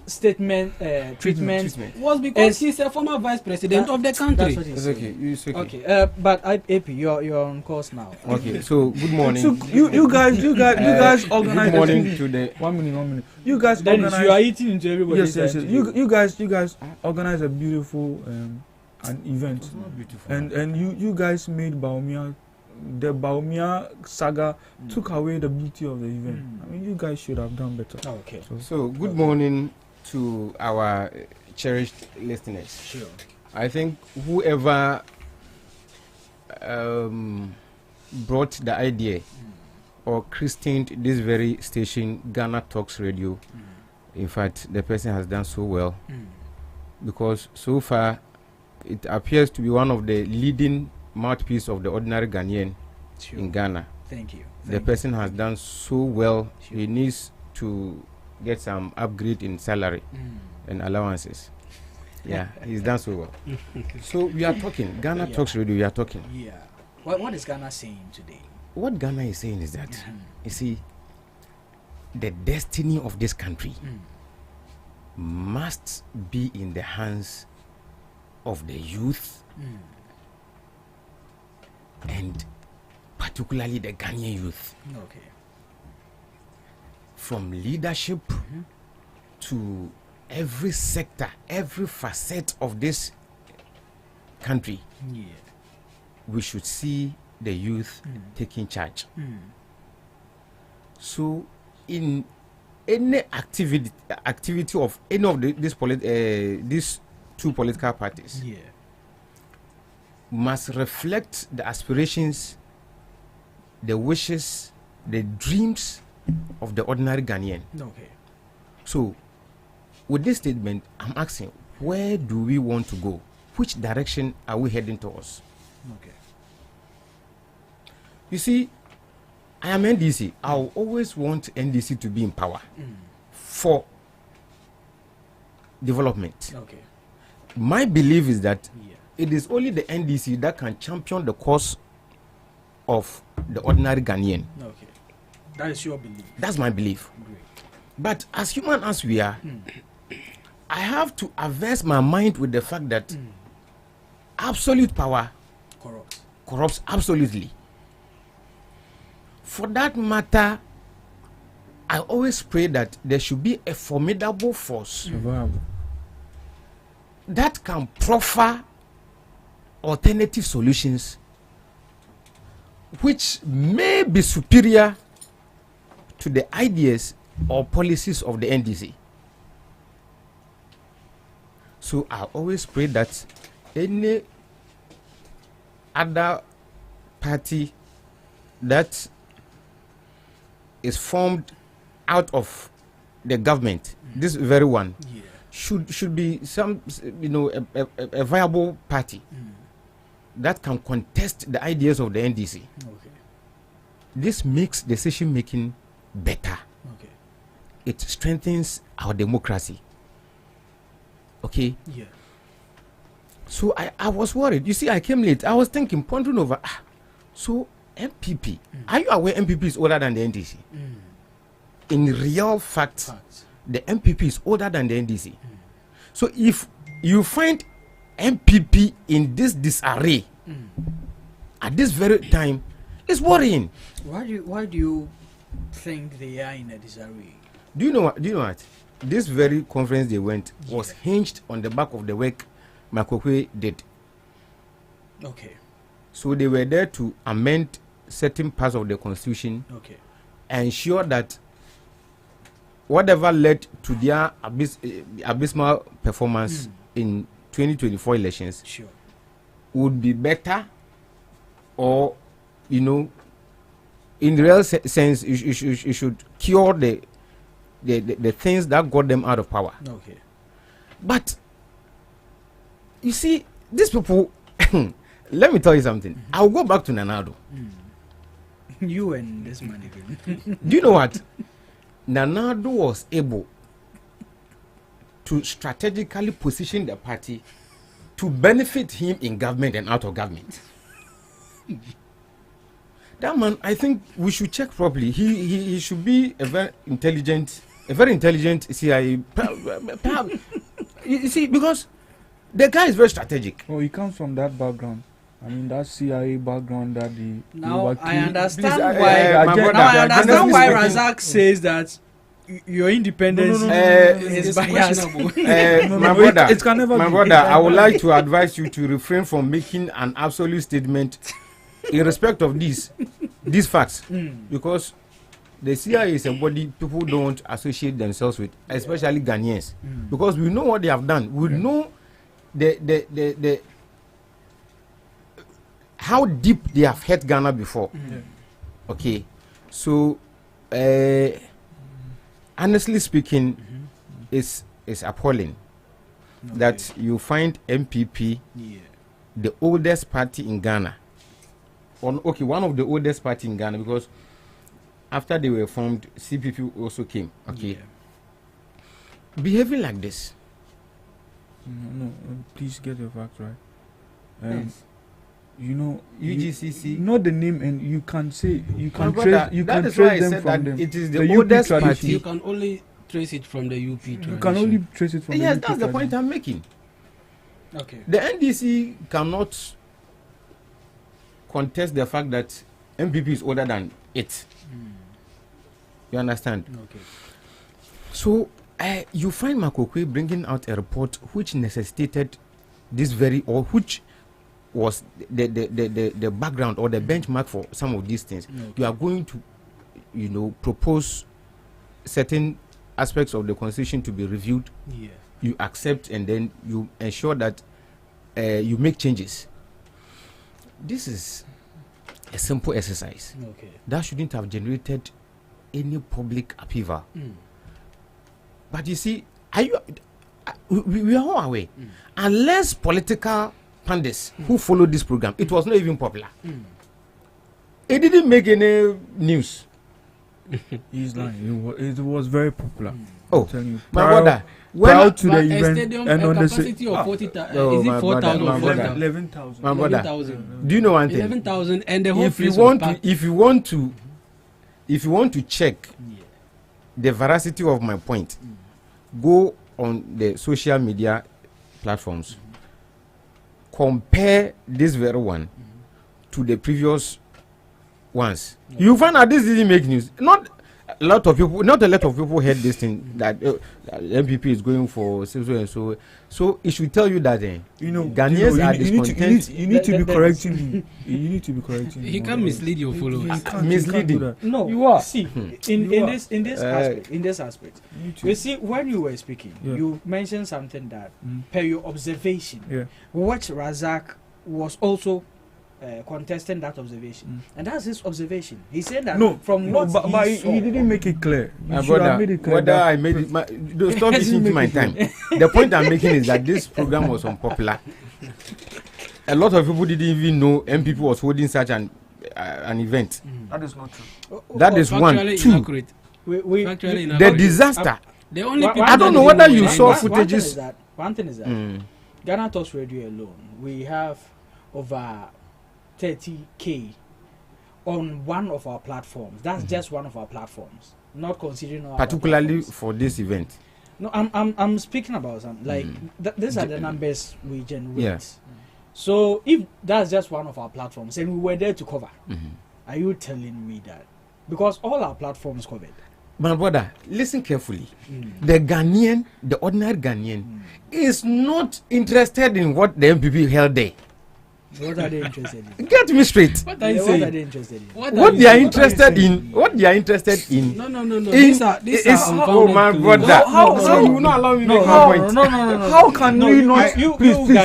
Please. How can we not be interested in the activities of the biggest opposition in the country? How can we not? No. If he finishes, you can counter what it doesn't look good to allow him mislead. You know one thing. These people are political pundits. They will follow. Go to the market and ask the market women. Go to the street and ask. Did they even know that something was going on? Yeah, they did. Nobody knew. They did. See, because that is not our area of interest. That is not our area of interest. We are interested in seeing a viable party that will come to power, empower the youth,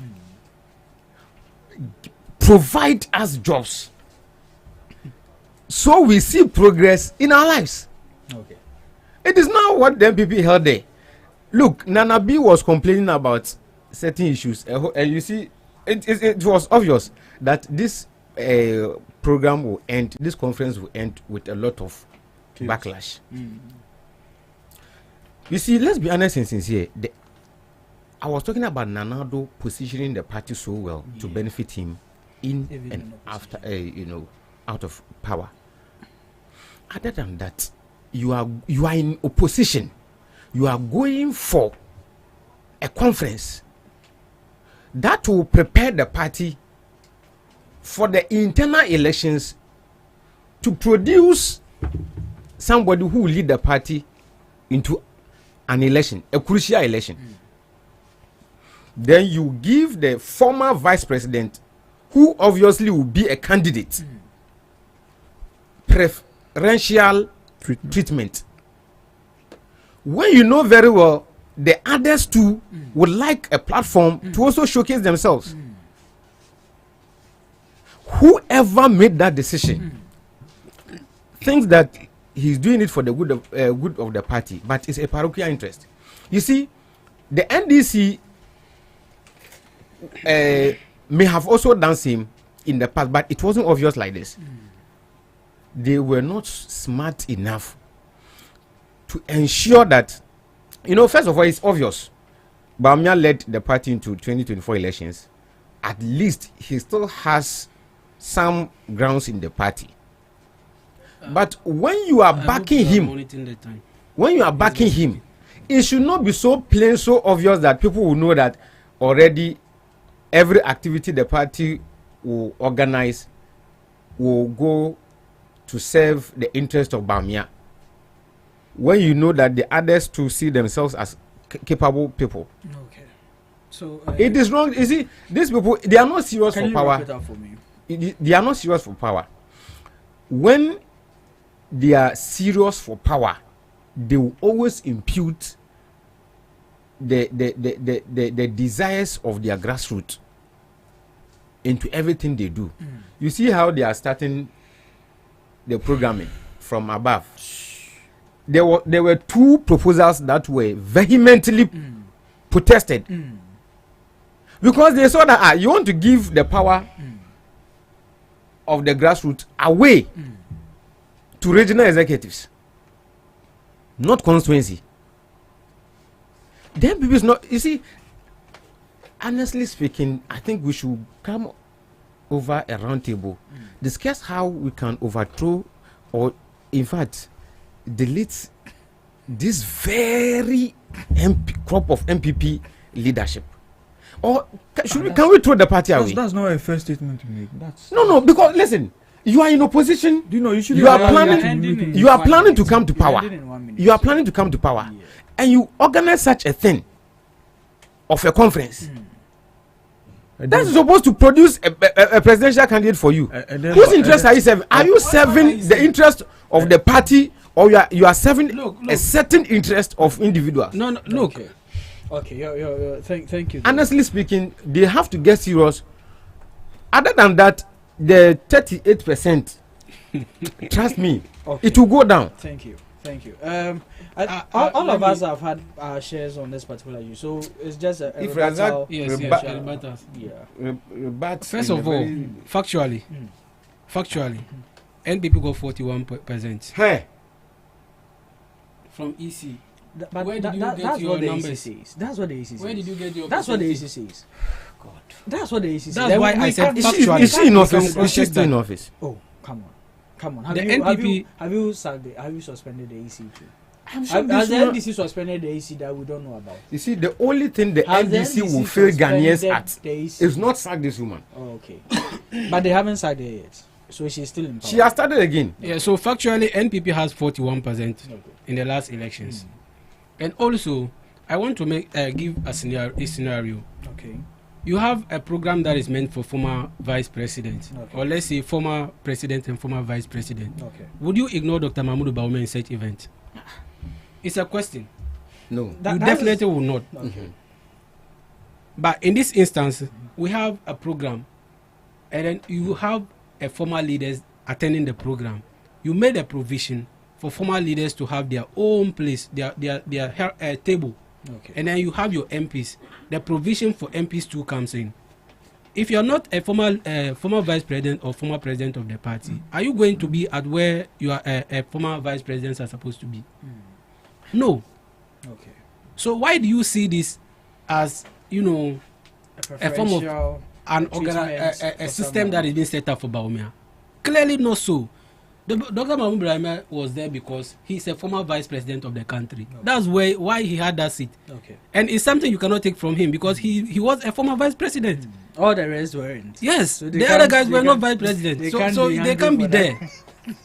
It was not a preferential treatment. Okay.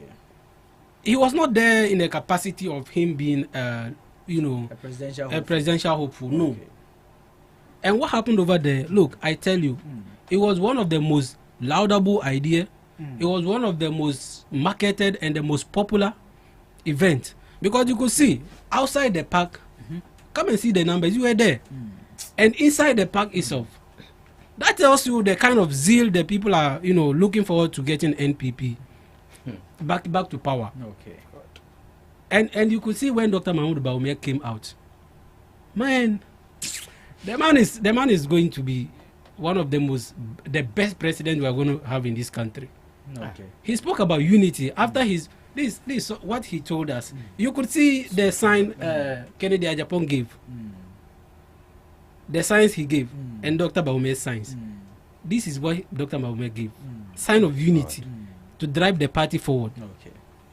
This is what we are looking out for. Okay. And look, to tell you the fact, Nana Addo has not set any system. That's complete falsehood. He has not set any system to benefit anything. All right. We must make that clear. Do you know, Senior, Thank you. before 2016 elections, the things we heard about Nana Addo, that Nana Addo is going to be the best president in the universe, not on earth alone. No. That Nana Addo is going to do this, is going to do that. You remember the famous meeting he had with the French president Macron? It's 9/18. You'll finish. Nana Addo gained applause from across the world. That wow, what a fantastic, bold delivery. Not knowing this man was just, yes, he was shambolic. He was going to hand over our country. Do you know the statement? Yeah. The statement, painted a picture of somebody it's meeting with Nkrumah spirit. Yes. And this man is going to champion, our cause and at large Africa's cause. Do you remember his meeting with the then Biden administration, their secretary? He said, I've forgotten the secretary name. That he was selling out. Condoleezza Rice or no. He was a male. I've forgotten. Not knowing that this man selling out was Burkina Faso to the United States. Yes, of course. Your time is actually up. Not knowing this man was here to seed Ghana. A CIA agent. How he managed the economy, irrespective of the difficulties we went through as a country. What were the difficulties? It was self-inflicted. The difficulties were. Do you know one thing? I blame all the leadership of Africa, who were in power when even COVID happened. Do you know that it's like something is wrong with our minds? Look. We all know that COVID, the virus, was created in the lab. In fact, viruses are naturally created in the lab. So where did it emanate from? We have not asked. We're just grappling ourselves with the Look at the amount of money we spent on food. Do you know how he did the food? This man prepared something in the kitchen. The lockdown that happened, it was not only Ghana. My brother. So if you have the amount of money Ghana had during COVID was shared to MPP executives. Courtesy, their women organizer. You are an economic student. Yes. If you have a company. As for economics, grad and another lectures are not. You said the money Ghana got. Yes. And I'm going to make a point there. My brother, the money that was given to Ghana, it was not given to Ghana to invest in production. So what was it for? We had the. You disperse the money to your party. And let me tell you this: if it was meant for party folks. If basically you are not producing. My brother, let me make my point. You know what? Faithful consumption. According to the finance minister, that's nobody.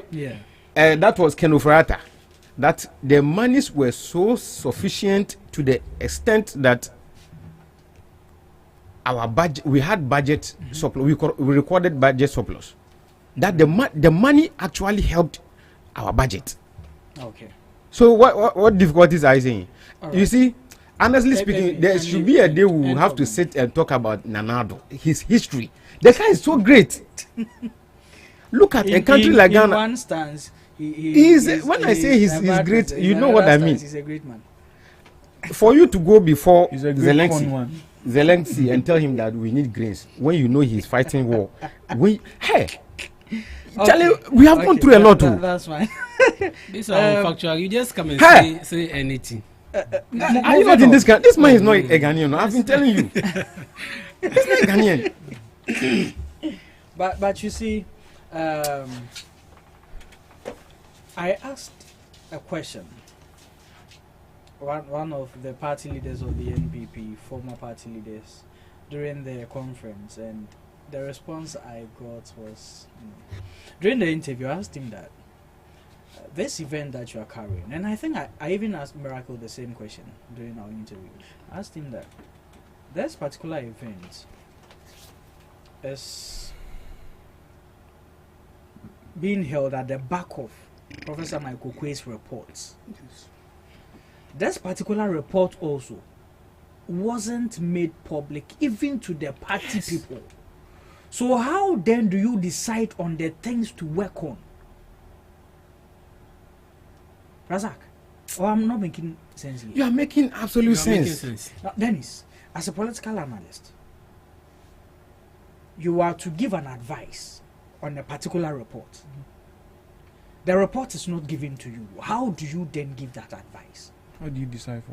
How do you come to a conclusion? Exactly. Charlie, you guys need not to ask this question. Inferring from my statement, I told you that this man was able to build the party or position the party in such a way that even when he's out of government, he still wills control in the party. Okay, Razak wants to say something. He wants to contest this statement. No, let's listen to Razak first. What did we do at the UG Stadium? Basically to amend the constitution. Okay. Basically to amend the constitution. Okay. We didn't come to read Mike Okwei's report. Amending constitution does not require a report. No. So even if, let's say, we relied on the report to say that, look, we are going to amend the constitution, the leadership they've gone through the report. Okay. The leadership of the party, Okay. They have the report. They've gone through the report. And they have come to conclude that, look, we have to make some amendments. And then they called for amendment, and then the delegates came, agreed to the fact that it should be amended, and they voted. What's wrong with this? All right. In fact, we can't spend all the time we have today discussing this. No, that is not the problem. The that's problem is how it was organized. One true, There's nothing. one true measure is, and I think both of you has made this clear, that the NPP is the biggest opposition party we have in the country. Now, no matter what comes May, they will definitely come to power again. And once the NPP is in power, they serve Ghanaians. So we all need to be interested in the affairs of the party that has the potential to lead us. You are making statements you can't substantiate. What are you saying? Don't say that when NPP is in power, they Well, serve Ghanaians. What do you? So how was your understanding of the word serve? Who did they say? They serve their own interest. My brother, they serve their own interest. Look, I know we will be coming to National Cathedral. Hey, it's okay. Hey, it's okay. I'm glad we will talk about the National Cathedral. With the National Cathedral, yeah, we are going right into that. Then when that, let me take you first. Look at what you are saying. No, please, we are having our private discussion. Let me off your microphones. Let me off their microphones. Yes. Now I believe you. They plot before they come here against you. That's why they came together. We are attacking issues with national interest. Razak. Yes. Moving on to the National Cathedral. Use singular statement. Don't say we. He is not. Maybe you are. Looking at the National Cathedral issue. Just last week, your party has been discussing a certain audit report, which all of you says this report clears the board of trustees and the Reverend Kusi Mensah from whatever allegations Honorable Okujeto had against him. Yes.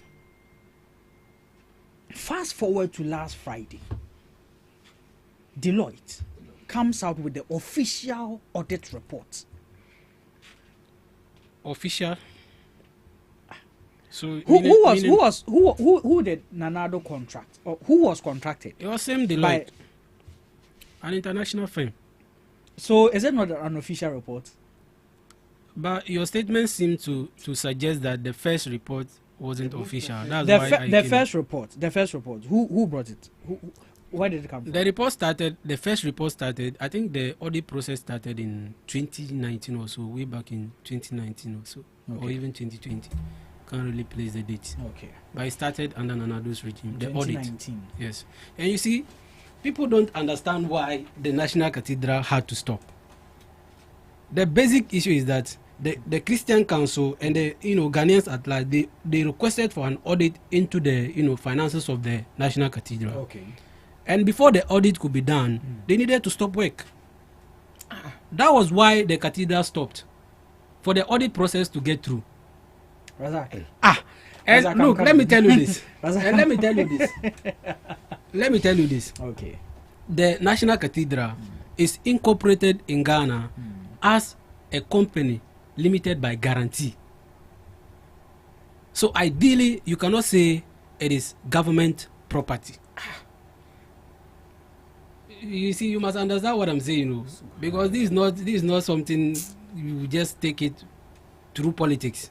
Okay. This is reality. Okay. It is incorporated. You can go and check at Section 7 of the Companies Act, Act 992. Okay.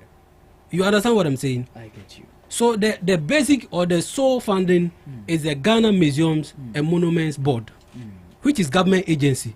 That is why it is seen as a government property or government funded something. Okay. But even with that, the claims that 58 million was used to put up this it's pit. more than that.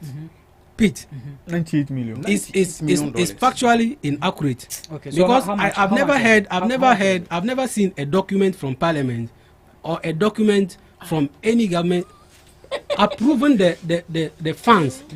The funds to be used for that construction. Have you seen That one? is the criminality we are discussing. That's alone. That's alone. The criminality we are discussing. You are creating yourself. The funds of National Cathedral is basically funds that they get through donations from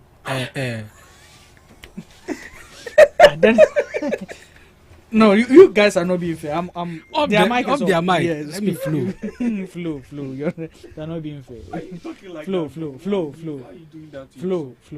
What am I doing to myself? You see, you two flow. You are going to engage them. So what I'm saying is that basically, Yeah. it's through donations from when he's done? Oh, I'll read please. something from Bryce Simmons. Okay. We know he's with Imani Africa. We know. But he is politically inclined towards the NPP. Mhm. And what he no, said we is are very talking much about facts here. So you If you are coming and to it is if made you are on coming to purpose. Let banter him what I finish. have said, Let him you finish. come with a fact to tell me that this I is the will. amount that was approved by I will. Parliament Okay. for the construction of National Cathedral. Okay. We do not have such report. Okay. What we only see was one rough guy who came to destroy and open up for people to go in and then he named it You see, as we don't have that expensive report. pool. We don't have that report. What report? The one you just said we don't have that report. You said we don't have a report of. No, I'm talking about the expenditure funding of the- approved by Parliament for the construction of the National Cathedral. And that alone speaks to the fact that the whole processing of the funding is questionable. The regime was Because if And that was why the audit was called in. That was why they called in for the audit.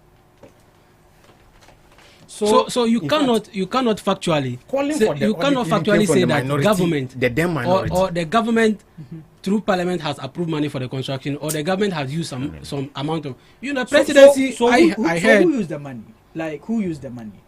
So Wait, are we wait. saying that the government then had no hand in the expenditure of this whole we are seeing today? And I'm saying that the sole funding or the sole sponsor of the program is Ghana Museums and Monuments Board. That's a government agency. Just like we have the Kwame Nkrumah Memorial Park. It's a government agency. So that agency funded the. So at the end of the day, I'm just yes, that agency funded it. I am saying that that agency is They the sole funded. sponsor. They funded it. Possibly. Are you saying they funded? Possibly. Now it's possibly. I said possibly. You are the one who mentioned facts. I said possibly because I do not have the documents. But you mentioned that you are speaking to facts. But factually, I know that Ghana Museum and Monuments Board is a sole sponsor of that cathedral. So if you know that for a fact, that means they are the ones who funded the project. Yes, but I don't have documents to support that. So I would use possibly. You understand me? So he doesn't know anything. So you have Ralph who came to destroy and open the place for people to go and see. So you are saying before Ralph, you didn't know that there was a. His concern is why did Ralph do that? His concern is why did Ralph expose them? No, not the exposure. But right now, as we speak, why is that said guy not talking? We have Galamsey tripled. Right now, triple. The guy is silent. You have government sacking workers from their. Razak, let's stick to what we are talking about. Let's stick to yes. But you see, when I'm speaking, what direction? I'm saying that, no. Razak, I have. I'm not done. You have to allow me. They are not allowing me. I have off their microphone. Allow me talk. Don't listen to them. Just yes. So as I was saying, the National Cathedral issue. Me, for instance, if you put National Cathedral and a factory, I will choose a factory. Okay. Because I know where that's where the young people of this country will get jobs. Okay. But you know the cathedral it was not only meant for prayers, as it is assumed or seen to be. If you look at what it seeks to do, it's not only for prayers. Okay.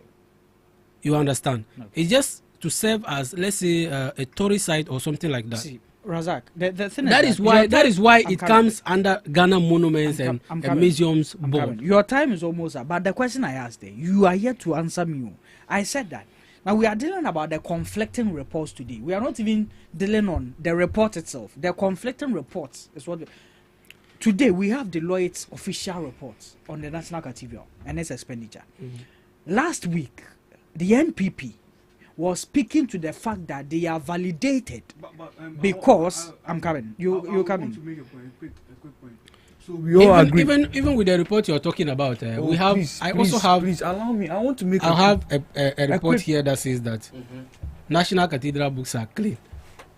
from the same Deloitte. Deloitte. No, please. The same Deloitte. Please. If Across you want board. to, Across I have board. it here.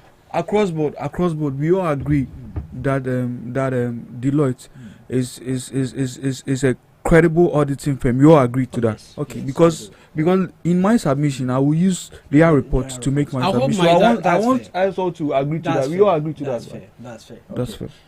So Razak, today we will expose you. As I was asking, where did the NPP get that report that was circulating last week? Which NPP? The minority, the micro minority. Which I am still struggling to understand your question because we have. You see, no evidence. I am not. We must understand that I am not supporting the transactions that happened at the. Okay. You see now he's transactions. No. The activities that happened at the cathedral. Okay. I am not in support of that. Okay. And whichever money was spent, I am only concerned with the fact that National Cathedral and how it was incorporated in this country. No, but that's not what we are talking about. We are talking about the fact. So that if you have a private company limited by shares, is it owned by government? No. So are you saying the National Cathedral is not owned by government? National Cathedral ideally is not owned by government. So why did government spend state money on National Cathedral if it is not owned by government? If it's not owned by government and government, so that's why did government build Kwame Nkrumah Memorial Park? That's a national asset. So it's a national asset. Yes. You are really making into this. Government came to power. Let me come. What I'm saying. He was there, but he was not modernized as it is now. Okay. Can you imagine that? All right. So Ghana, I said Ghana Museums and Monuments Board, they are the sole funding or the sole sponsor of that program. So that is why people see it to be a public or a government property. Okay, now before what are you saying? I'm coming. Dennis, I'm coming. Now Razak. So let's take it this way. You are saying that the project is not a government project. It's not a government property, right? But it was sponsored by a government agency, right? So what was the agreement? Was it that government is sponsoring or funding this project so that someday the project will come and pay government back? Is that the agreement? So if you look at what the cathedral seeks to do, all the profit that comes to the cathedral is going to be reinvested in what it seeks to do. And what it seeks to do, I'll read the report here. Razak. Obeni, Mr. I hope that you are monitoring the time. Razak, One. This is what the cathedral seeks to do. By its registration documents, the principal activity of the National Cathedral of Ghana are the following. 1. To own the assets of National Cathedral of Ghana. To administer National Cathedral of Ghana. To serve as a convenient platform for national conventions on faith. To operate an interdenominational church Razak, for national for purposes. For the sake of time, we all these things fine, but the report is what is conflicting to us now. And now you've made a profound statement. You are saying that the project is not a state asset, but it was funded by a state institution, right? Yes. So what was the agreement? Was it that, this is a private thing, but the state is funding it? For some day, it shall come and pay back the state, or?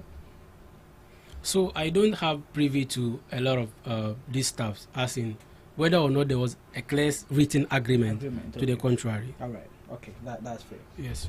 For that one, fair. AP, I'll take you, and then Dennis ends for us. Asemo, in fact, I can say without any hesitation that Ghanaians are not angry enough. If today MPP will have the effrontery to visit public spaces, then the Lord has done a lot in our hearts. We are not angry enough. My brother, I've never heard any country anywhere on the surface of this earth where you see central government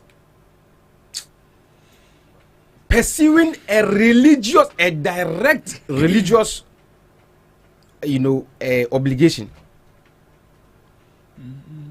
like the building of a religious structure. I've never ever heard this. At least in any serious democracy, you don't see these things happen. Do you know, sometimes on these matters, if you are not guided, you will be so angry. Look, if you can't control pressure, in fact, you have to develop one. That somebody says, I made a promise to God that if he makes me win, I'll build a church for him. Hey! So Nanado is still in Ghana here. He is still enjoying the comfort of his home. He's not in court.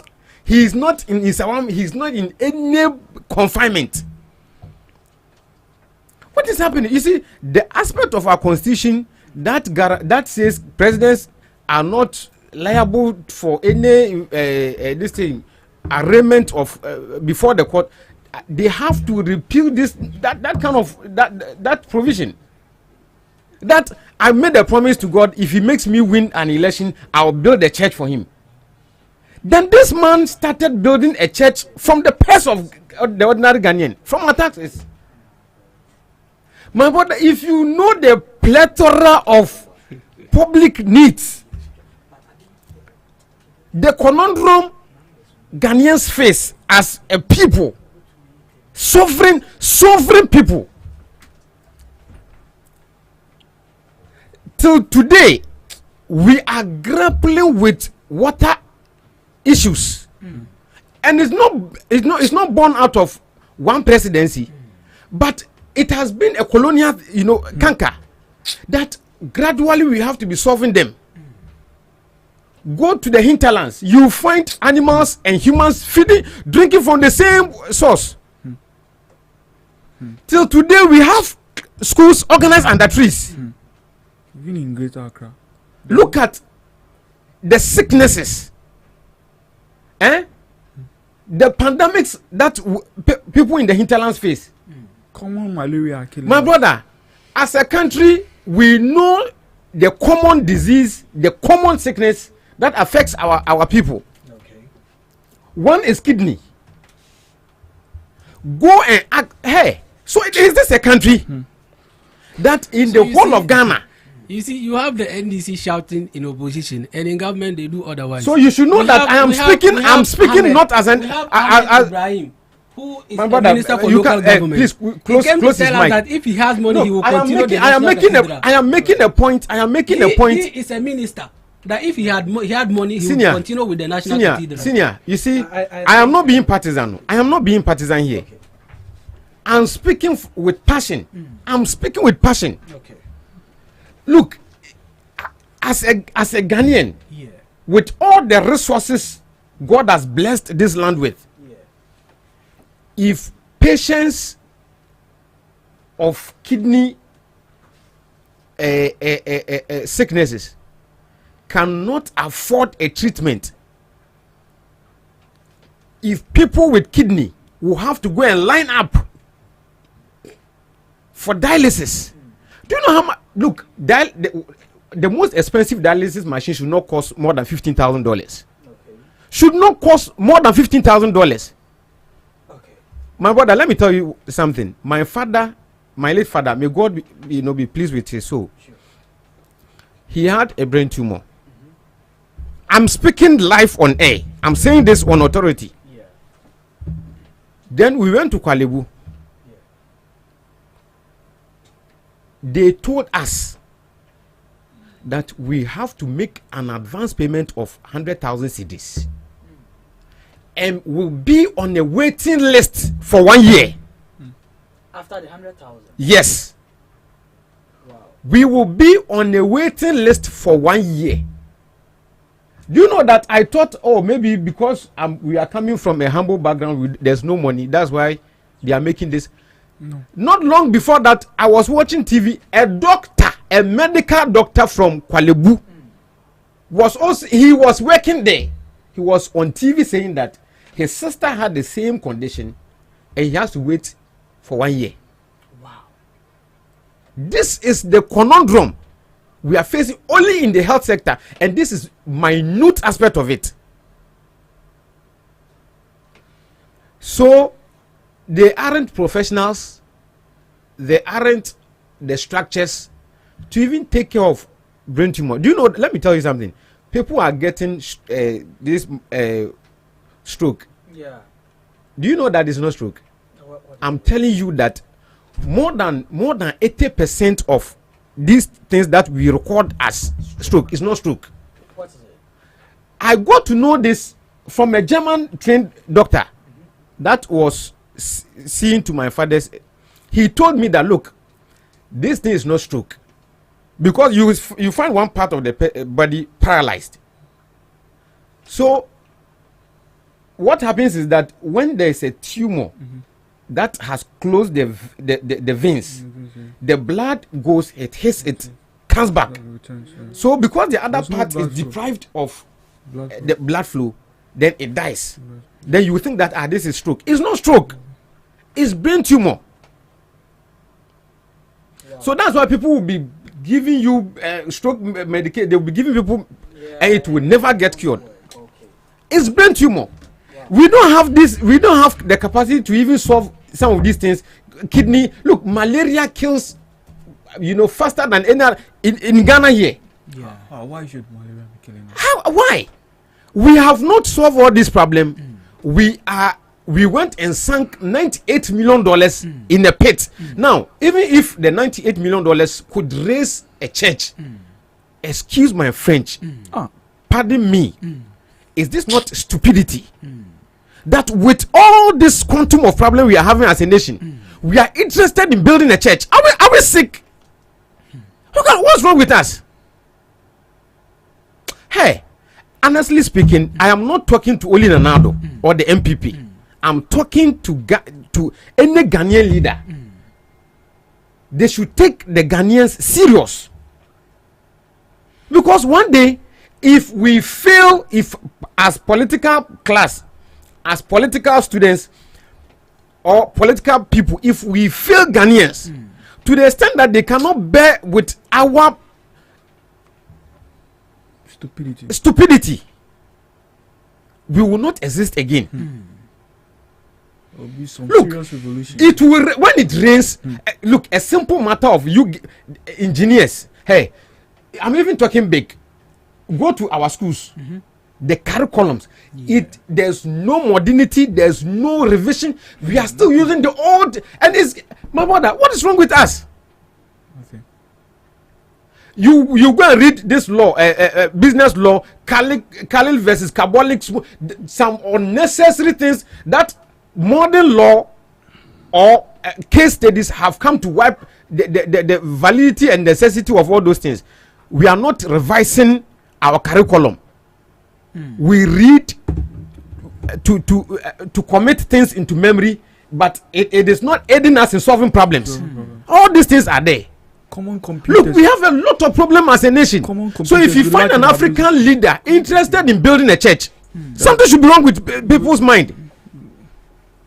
When this thing started, Nanado and the MPP told us that, this is not going to be funded from the public purse. So they allayed our fears. We're okay. Yeah. Not too long after that. Please, you're ending in a minute.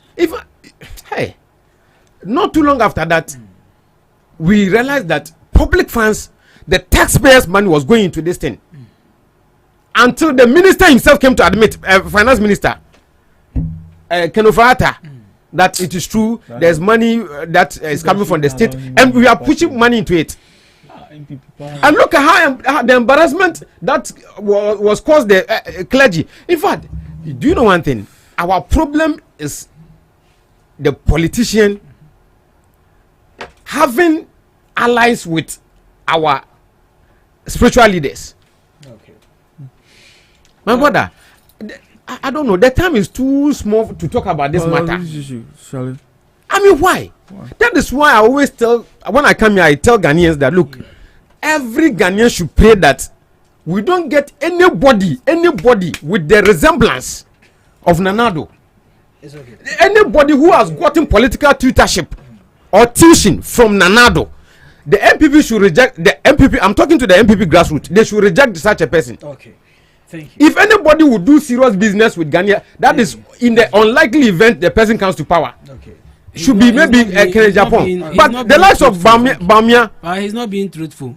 Truthful with what? You are not being truthful. You are talking about a man who has helped millions of Ghanaians to go to school. Look at you. People millions of Ghanaians to go to school. And they were in the house because they didn't have money to pay school fees. It's a shame that you know that policy. A man or entrenched to construct or to build factories.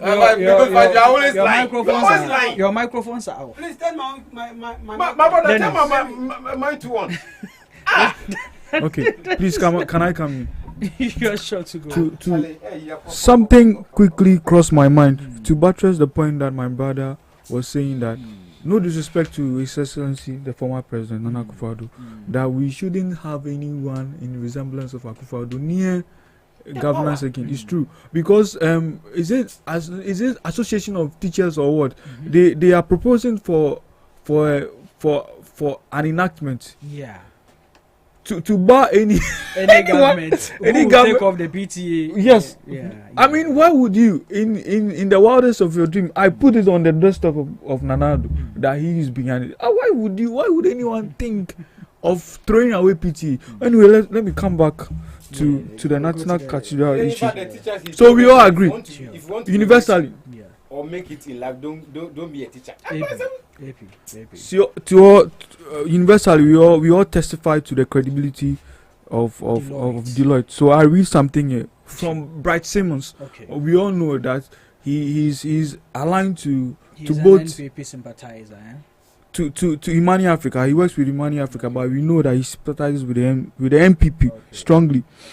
Okay. And I read by Simmons, he has pointed to an audit report by Deloitte which revealed that $58 million in state funds were spent, with an additional $39 million outstanding, totaling $97 million.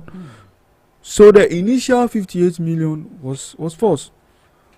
So Simmons also questioned the involvement of entities like the Nehemiah Group, which received $6 million for unclear services. $6 million. Wow! For unclear services. And GNS Talent Center. These were all schemes to steal from the state coffers. This is Nehemiah and GNS. No, they were all schemes by the Akufo-Addo government to steal from the state coffers, which was paid 3.5 million Ghana cedis under questionable circumstances. Circumstances. I stand on that. See, I believe, as a Christian, I hold a belief that there's nothing wrong in erecting a structure. I mean, for the purposes of religious convergence or whatever it is. Sure. But you don't dip your hands into state coffers and I don't know how do I what adjectives should I even use? Still, I don't know, to steal for your own purposes in the name, siphon state resources. Hey, I mean, it's you, when you read the whole report, it points out to one thing, that it was a grand scheme to steal, hide behind God, religion, and steal. I mean, and why my brother on my left hand side, I don't want to address him by his political affiliation. I don't want to address. He was justifying it. How on earth? Justifying it. You were. Please don't put words in my mouth. What did I justify? You were saying that. Right you were saying that it is. What angered me was that. No. What I'm coming to my point. You angered me in saying that. It is. This is GhanaTalks. Please let me come in. you angered me in saying that this is not public funds, and you were justifying by saying the emolument board was it was all nonsense. It was bro. It was all nonsense is a strong way to use. What word should I even use? Because it didn't make sense. It didn't make sense. So it's nonsense. It's unreasonable. So it is. Let's use it unreasonable. It is, bro. It is, bro. I mean, how on earth? I thought you were, for once, you were going to be nationalistic in your approach and say that no, this was wrong. Look, I told you, I made it clear. That for wrong. Me, this is if wrong. you put in factory and cathedral, I would go for factory. Okay. That's for sure. Okay. And that's what I stand for. Raising the issue of factory. And I am saying that the cathedral, for what I know, it was incorporated in Ghana as a company limited by guarantee. You understand my point? They are hiding behind nomenclature. And I am telling you that. Do you know what? The sole sponsor of that. The sole sponsor of that. This. I'm talking about facts. Look, let's talk about facts. I have a document here. Please. You are eating into my time. I just asked you about one factual thing. You told me you don't have. Bro, I said I don't. Yes, bro. That's why I'm being fair. The fact is that the sole sponsor of the National Cathedral is Ghana Museums and Monuments Board. That's a fact. And let it be established that the emolument board is not a private entity. It's government agency. Government agency. You know it comes under the ministry. Additionally, Kofi Bento, also from Imani Africa. They have their funds. It's not true. But do you know that if you come to then it's make your point. If you come to then it's make your what's point. the name? Additionally, Kofi Bento, also from Imani Africa, accused former Attorney General Godfrey Odame. That guy, he's done some serious damage to this country. Eh? He should be in jail. Godfrey Odame of misleading Ghana Supreme Court by claiming only seed money from the state funds was used, despite the evidence of significant public expenditure. See, we voted the NDC into power. To get these people into jail. I'm telling them not to get the people into jail, but to retrieve and make anybody who has romanced our public funds wrongly. It appears they have failed already. I am not. It appears they have oral has failed already. I am not political, but I'm telling you, the next 4 years, I pray that God gives me life. But if I don't see any prosecutions in this scandal, in this National Cathedral scandal, I would align with the MPP and I will campaign vigorously for the MPP. I'm telling you, it is a pledge I'm making to myself, because the reason why some of you have to read. You have to read. Gentlemen, the details we have only this. 3 minutes left, so I'm going to give each and everyone 1 minute to say their goodbyes to our viewers and audience. Okay. But in that 1 minute, I'm asking one question. You see, my colleague here, she called Islam, she asked a profound question about this particular issue. She asked that the dissolvement of the National Cathedral Board and the probe into its investigations and all that by the President Mahama, do we think it is a political move or this is a step towards accountability? And I want you to answer for me, Razak. Let's take the question. The dissolvement of the board, the probe into the expenditure and funds, do you think it is a political move or this is a step towards accountability? Oh well, I see these two. Clear step towards accountability. I see these two particles in the approach of government. MPP, we do not. I'm not getting from the onset. But like, you have to listen to me. Let me talk. Okay. Government. You only have 1 minute. Yes. So accountability is nothing that we are afraid of as NPP. So this is a step towards accountability. That's what we want to know. And political witch hunting. Okay, fine. Added one. I'm so sad this morning. I'm so sad that the youth. Some youth. No, my brother. Wait. Some youth do not still understand that this political class we are protecting with our voices will go, and we will have to replace them. or we will have Maybe to champion a good cause. Because I had a lot to say. I mean, what you are doing, my brother. No, accountability. Because his answer saddened my heart. Okay. How can you say this is witch hunting? I said, so it is a step towards accountability and political witch hunting. Okay. You see how AP to you, what is it? What is it to you? Honestly speaking, this is obvious. That you cannot fight corruption without these steps. Definitely, the board must go. Investigations into their activities must be carried on. Anybody found culpable in this thing, as my brother said, must face jail. Other than that, step towards accountability. That's the point I'm making. That is an absolute step in fighting corruption. Okay. So it is a clear step. So in fighting corruption, there's you no have to. Makuma say power. Okay. So my last words. I would say that this government is just last words that I want to say. We have seen that since they came into office, they've dismissed a lot of public sector workers. This is something worrying to us as a country. We young ones, we need employment. We want to be employed. The last time I heard about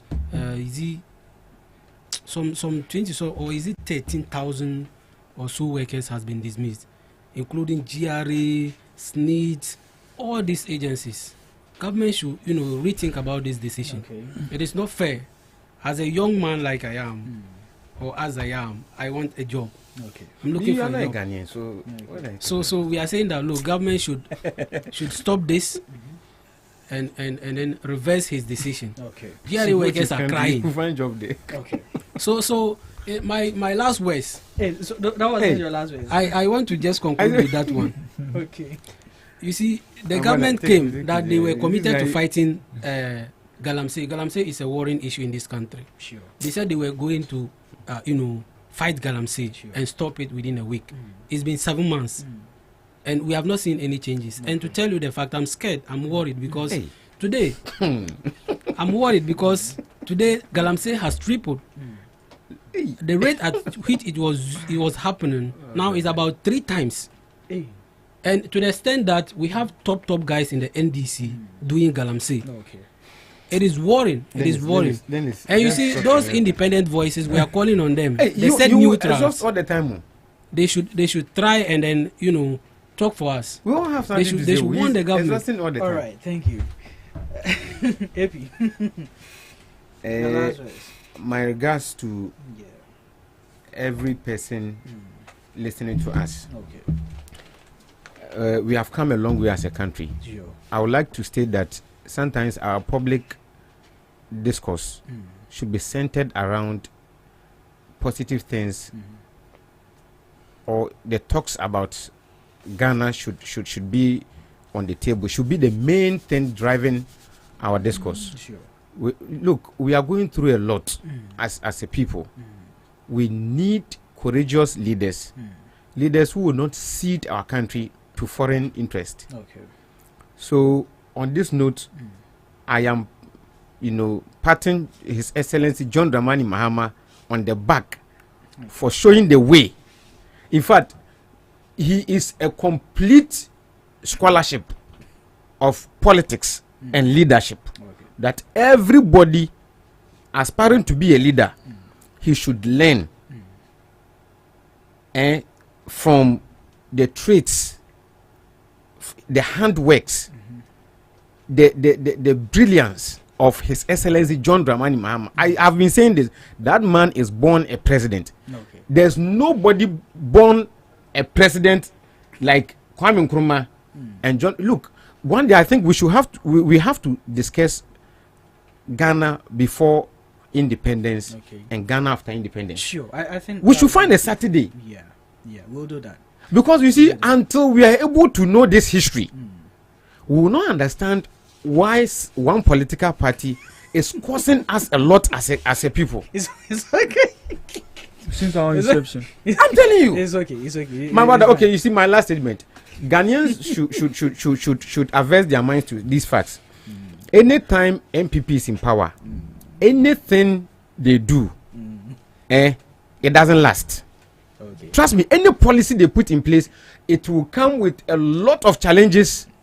It doesn't solve any problem. Look, he's making statement that. My brother, you are saying that debate. I offered people free education. That's not true. These people don't even know anything about nationality. How about national health insurance? The word nationality, they don't even know. How about insurance? How about national health insurance? Health insurance was healthy. When you spoke about the Galamsey tripling, he didn't say anything. You see, but he's making. My brother, health insurance was healthy from the beginning. Okay. Health insurance was healthy from the beginning because it's obvious. You were given a grant. Then you converted the grant into providing health insurance. What's your social intervention policy? It's strengthening of the economy. What is your social intervention policy? The best social intervention is strengthening the economy, make meaning out of the economy to benefit all. Can you imagine? There's no social intervention. No. Please. My brother, you know one thing. Give the Ghanaian jobs, so they will pay for everything. So my last words to His Excellency the former president. I mean you are ruling a country where he was. No, His Excellency the current president. The current You said former. I said former. Oh, sorry. I take my words back. It's His Excellency the president John Dramani Mahama. You are privileged to rule a country where we have better administrative structures which you can learn from. It's been laid for us for years back. Even I mean you have blueprints where you can easily fall on to bring prosperity to all of us, and this is your legacy term. We believe in you. You have nationalistic tenet, so we believe in you that we believe in you that you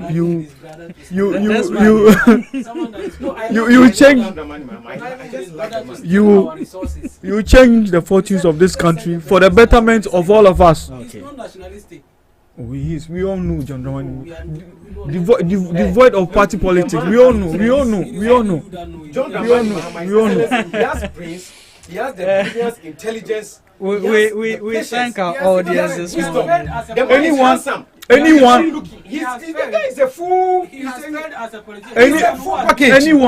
Anyone throughout his life. He has spent already. It is factual. It is factual. As he has been John Dramani Mahama is a full package. Okay. Look, he has failed out already. It is factual. It is factual that anyone if affiliated to Nkrumah, whether by blood or anything, has there has never been a president like Nkrumah. After him is John Dramani Mahama. Oh, come on. Even Nkrumah, a lot of people have their reservation about him. We thank our guest this morning for making the show so much interesting, educative, and you can still hear their voices here. They've enjoyed themselves on the show. I know you have enjoyed yourself wherever you are listening to us and watching us from. I have enjoyed myself in the studios this morning. It is going to be an enjoyable week. It is going to be an enjoyable day. I wish you all the best for the rest of your day. My name is Pakwe Siomare. This is where I sign out. Enjoy your day.